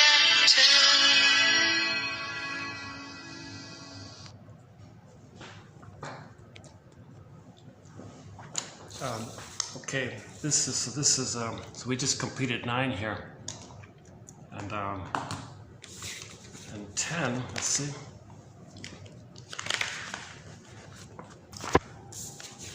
10. Okay, so the next one will be 10. You've got to see a pattern before you can change it. You've got to see a pattern before you can change it. People who are not in some kind of pain don't commit adultery. Yeah, so the pain you're in of not having your beingness, okay, the pain of not having intimacy and warmth, that kind of psychic pain drives you to seek the possibility for it, but it's never it. So that's why a person's in a dilemma here.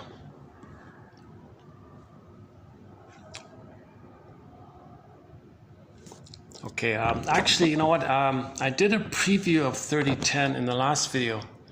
So if you want a preview, we've got some good ones coming up. Yeah, this is from a book called The Forgivable Sin, because adultery, the forgivable sin. She makes a big point about the family tree. If you look at the family tree, she quotes one comedian who calls it a Cheetogram. So you gotta, you look up your tree, a couple there, a couple there, a couple there. You got these little tree like that. You'll find all sorts of divorces all over the place. He cheated on him, he cheated there, and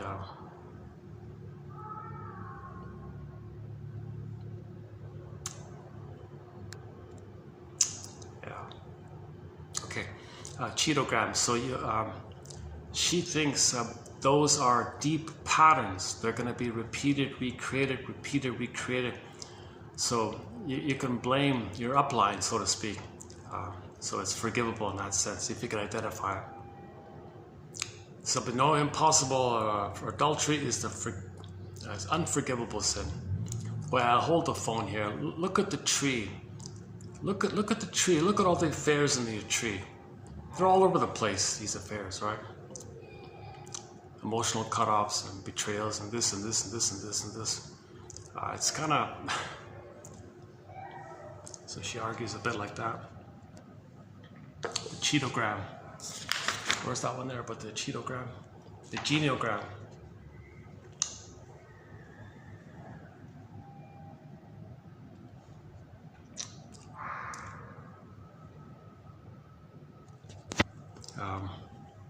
Surprisingly often, adultery may be a misguided attempt to keep a troubled relationship going. The emphasis, however, is on misguided. You cannot fix what's wrong with a relationship by adding another complications. Yeah, so obviously no excuse will ever improve the relationship. It just that makes it worse, kind of thing. But if you do notice it happening, at least you can you have an option, she says. You can look at the Cheetogram in the family tree.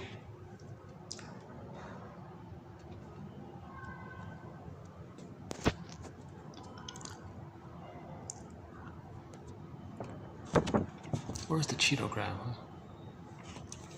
Okay, maybe that's coming up in 11, huh? Alright, so 11. Okay, so here are the new ones, 11. Yeah, okay.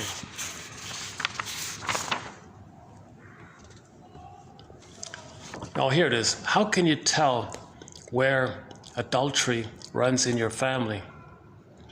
Take a family history and use a geniogram to chart it. One comedian refers to the geniogram as a Cheetogram. For example, many blue-blooded couples maintain separate bedrooms and live virtually separate lives. There's one example of it. The honeymoon always carries the seeds of its own destruction. We're all looking for someone who will help us finish the unresolved issues of our early years. That usually means, however, that we marry the person who will give us the most trouble. We want to redo we want to change, we want to correct or redo the negative traits of our parents, as well as recreate the positive ones. And we're attracted to those who have many of the traits and we're also attracted to those who have many of the traits we disowned as children. Yeah, so that's why Miss Ann Teachworth says, before you get married, role play healthy parents. Imagine your mother being healthy and role play her. Imagine your father being healthy and role play him, and role play the two interacting with each other, making I statements together, discussing a film together. You role play a healthy father discussing a film with your mother, and you role play her sharing her thoughts to him, and make it healthy, make it the way it should have been, right? And you do that kind of exercise. You pretend to have healthy parents and imagine what they would have done. What do you like?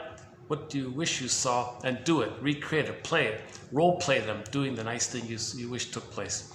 And have that as an alternative idea in your mind, because as above, so below. You're going to recreate a reflection of the inner state. So if you have another inner state to refer to, your current relationship can reflect a healthier alternative. If you have a healthier alternative to refer to, then you recreate this healthier alternative with the role play of the 3-chair exercise.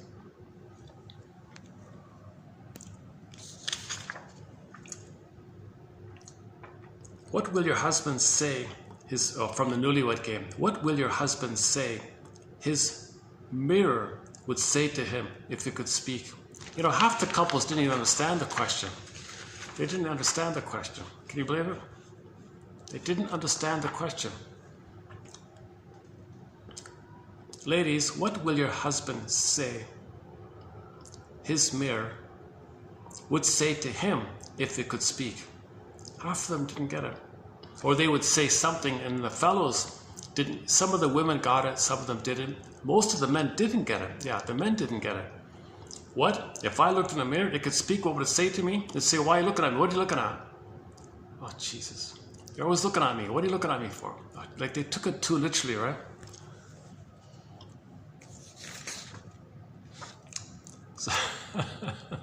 So put that aside. Answer it freshly for yourself.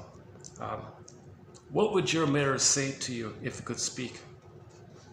Or what will your spouse say their mirror would say to them if it could speak?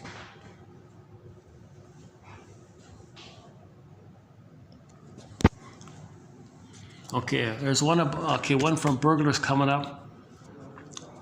The meditation teacher, Pema Chodron, says, nothing ever goes away until it teaches us what we need to know. This image of the Marley ghost, Jesus Christ, that's a tough one. I must confess, I struggle with this idea. So, when a person doesn't mourn, has regrets, they may feel inwardly like the Marley ghost image. Then they might change, kind of thing.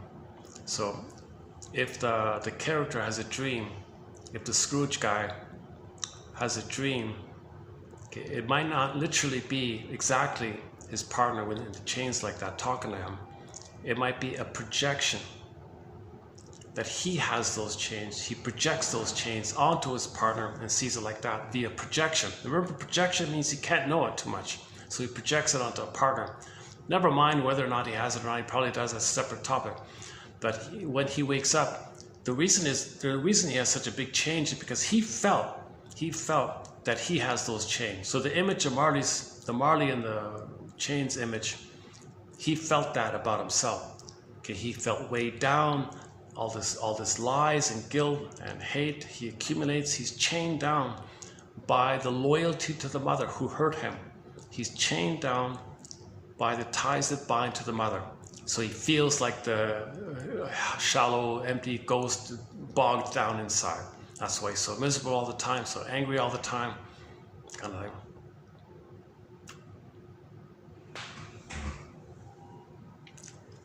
So most people who are dysfunctional might have some kind of image about themselves being weighed down or bogged down, or the albatross around the neck or something like that. There's something weighing him down like that. But he's a way more, Scrooge is a way more severely traumatized character. He's got a severe amount of trauma, a lot of abuse in his childhood. So he's way more bitter and angry like that. So he's got a more gruesome image like the Marley one, right?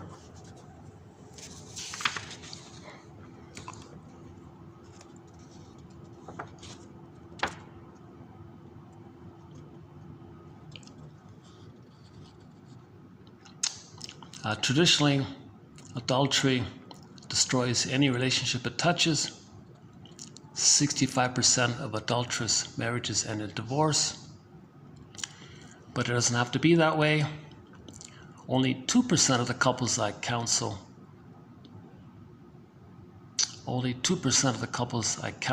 divorce after they discover that adultery has been committed. Why?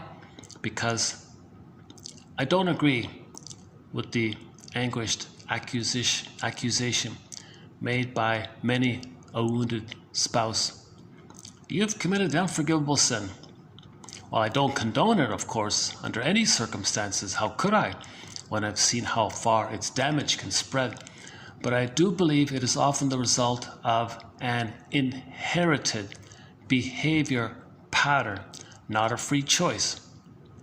The adulterer is desperately trying to fill emotional needs that went unmet by their own. So the cheatogram, it's kind of like intergenerational trauma, repetition compulsion.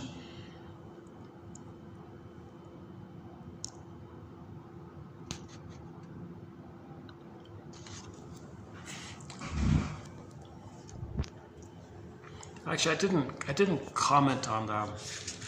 I didn't take a quote down for it, but there's another Twilight Zone episode that called The Grave. It's a double motif. Okay, the mother didn't want. So it's a story about a mother who had a baby, but she didn't want the baby. She wished the baby would go away or something. Didn't want to have you or something. So he crosses over. He identifies as the aggressor, doesn't want himself, right? So he identifies somebody that represents him, his double self, his original self, the unwanted self in him, but he becomes the aggressor, right? Now, as the aggressor, he was hired to catch. Okay, so it's a story about a small old town in the old time, 1800s or something. There's some guy who goes to this town or village and thinks he owns the place, right? So he does what he wants. He's a lawless character. No one can stop him. The police can't stop him. The law enforcement can't stop him. The town committee can't stop him. He's like the ugliest, vulgarest bully of them all or something. And no one knows how to stop this guy. So the town pool their funds. They get together and hire somebody, kind of like Paladin or something, right? They hire someone, a gunslinger or something, whatever it's called. They hire someone to, push him out of town or get rid of him or something. I don't know. So this guy they hired would project his unwanted self onto the guy that's unwanted by the town. So he could never catch him. He always found excuses. He would escape. He would never catch him. This went on for 20 years or something. The town got fed up with this. They took matter into their own hands or something. So the town finally dealt with it themselves. So now they said to the hired gun, "You're afraid of this guy, right? You won't even visit the guy's grave, right?" The name of the story, grave. I'll bet you this gold coin or something. You won't even go to the grave. And you won't even put here's a knife. I want you to put a dagger into the soil where he's buried. You won't even do that. I bet you won't even do. You're so afraid of that. So they teased him and taunted him and teased him and taunted him. Finally said, oh yeah, okay, fine, I'll do it. So the guy goes to the grave place, sees his double self, what he believed to be a psychotic transfers of himself in the ground like that. Now he's supposed to show a sign that he put the dagger in the soil or something.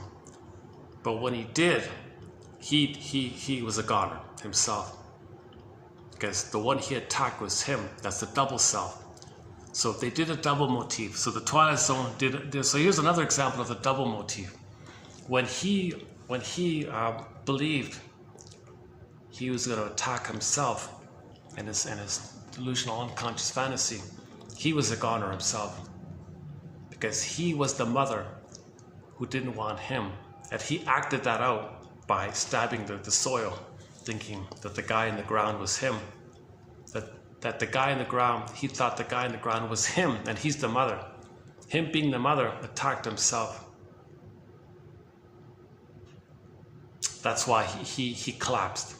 Now, the next morning they visited the grave, and they made some excuse. Oh well, he got scared and had a heart attack or something like that. He was so scared of this guy. But again, the Twilight Zone, they do something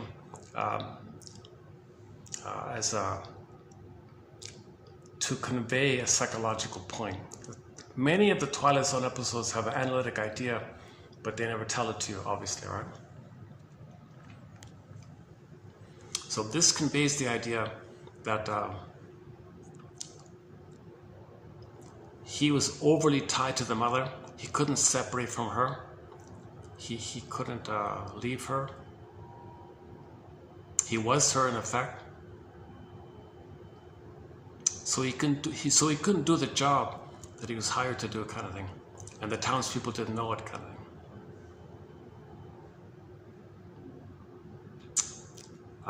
Not a great episode, but I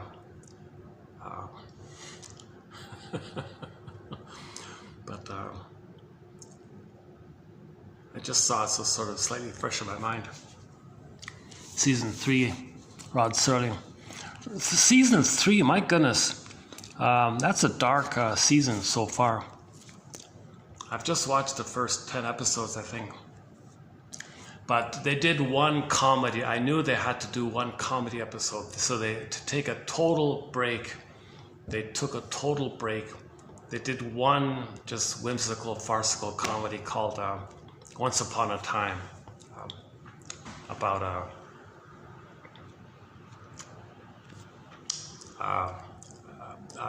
guy in the 1800s. He was bored with his life. He put on a time helmet or something, went to 1962 or something. But he was not happy there. Meanwhile, a guy in 1962 took the helmet to go back to 18 whatever, and he wasn't happy there, but he thought he would be. And there's a lot of antics, a lot of physical comedy about it.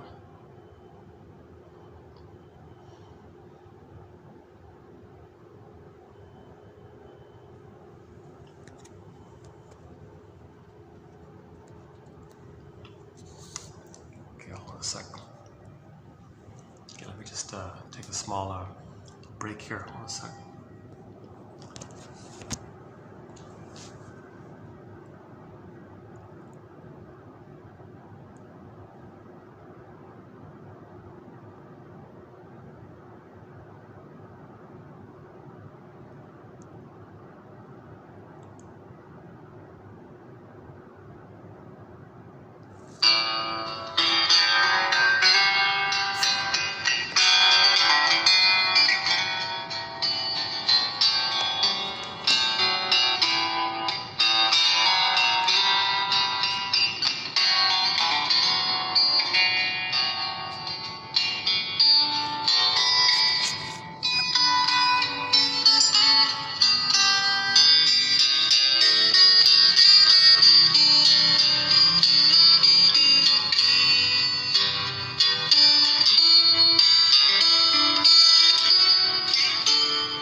basic way to make an I statement in TQ 3010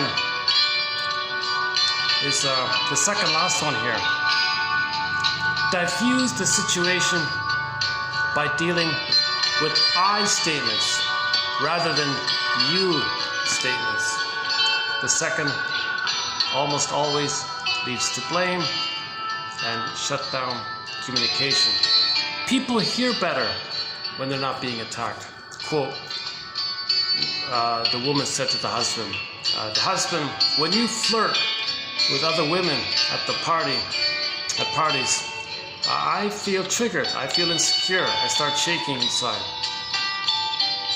Okay, so she didn't blame him, right? Just when you do that, I feel such and such. Rather than saying, oh, you're such a fill in the blank, you always make a fool of yourself at every party we go to. So you want to keep the communication as safe as possible. So you make I statements. When this happened, when this took place, that's a trigger that reminded me of old childhood fears. And that's what's coming up. So it's about yourself. It's an I statement, huh? Simple I statement.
That's the revised, Bruce Cockburn's revised version of the instrumental called When It's Gone, off his Speechless album here. I'm not really a huge fan of the musician, but oops. Maybe we'll close up with Farron. I was just thinking about Farron while that song was taking place. Here's a song called Ain't Life a Brook by the folk singer Farron. We haven't played in a long time. And so when this song ends, I'll just close up the video here. Hopefully we still have it here. Ain't Life a Brook, let's see. Oh! Wow, Rick Santers, how did that get on there? What's going on here? Hold on a second. Okay, hang on. Let's close up with Ain't Life a Brook. Our purpose here. Farron. Our purpose here. Here we go, Ain't Life a Brook. Well, your mission, as usual, is to skim the quotes below. If there's something there of interest, use it as a prompt to pre-associate. What does this quote remind me of? What does it suggest to me? And when a feeling comes, validate the feeling, make room for the feeling by saying, I must have a very good reason for feeling this. If it's more like a sensation, something visceral in the body, well, I must have a very good reason for sensing this, wherever it is, and name it kind of thing. And just allow the feeling and the sensation. And now when you resist this, notice that you resisted it. That's your mission. Should you choose to accept it, submit it for your approval and consideration. It's our usual mission statement here. Another mission is to, for the price of you know what, the link is below. You get a massive file of quotes, 10,000 quotes now, with the hope being that 1 out of 10 will be of interest for each person in midlife. Once again, this is for people in midlife. Another, once again, is that I'm not a shrink. My disclaimer, I'm not a shrink or a professor. I have anxiety. Sometimes I'll play the song This Flight Tonight by Joni Mitchell, made popular by Dannh McCafferty. If I had the funds, I'd be on this flight tonight and do a full analysis and show you after analysis. But sometimes let's just admit like the folk singer does here, that sometimes ain't life a brook. Thanks very much for the love and their medicine. When this song ends, I'll just hit the stop button here. So I'll see you in part 5. So thanks very much. This has been part 4 of 5 on the topic of pseudo-intimacy. And we'll see you in part 5. Ain't life a brook?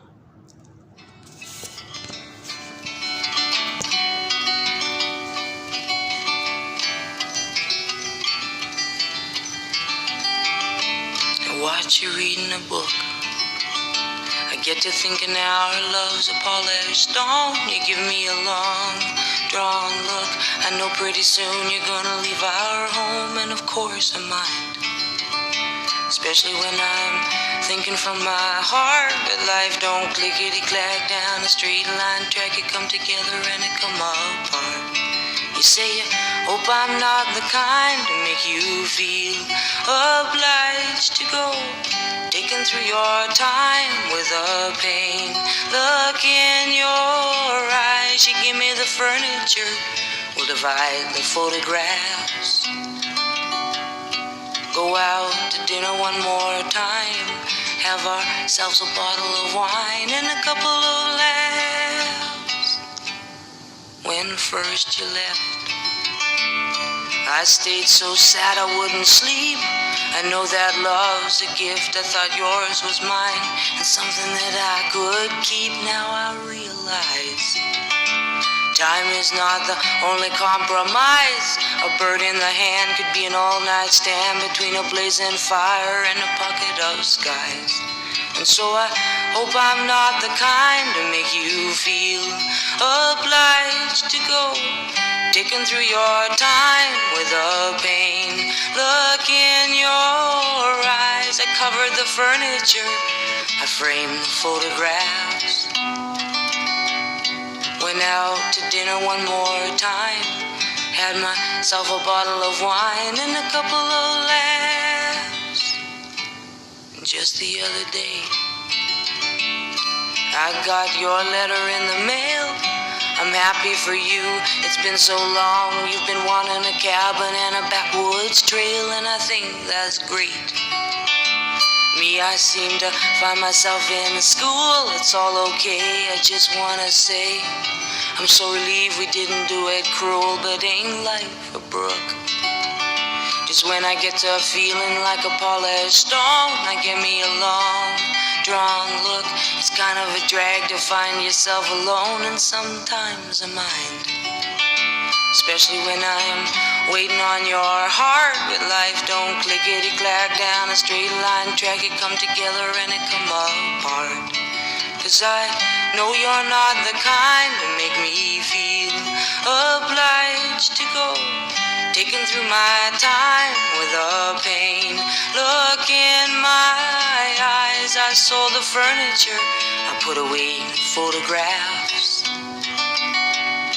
Went out to dinner one last time, had myself a bottle of wine and a couple of laughs. For wasn't it fine?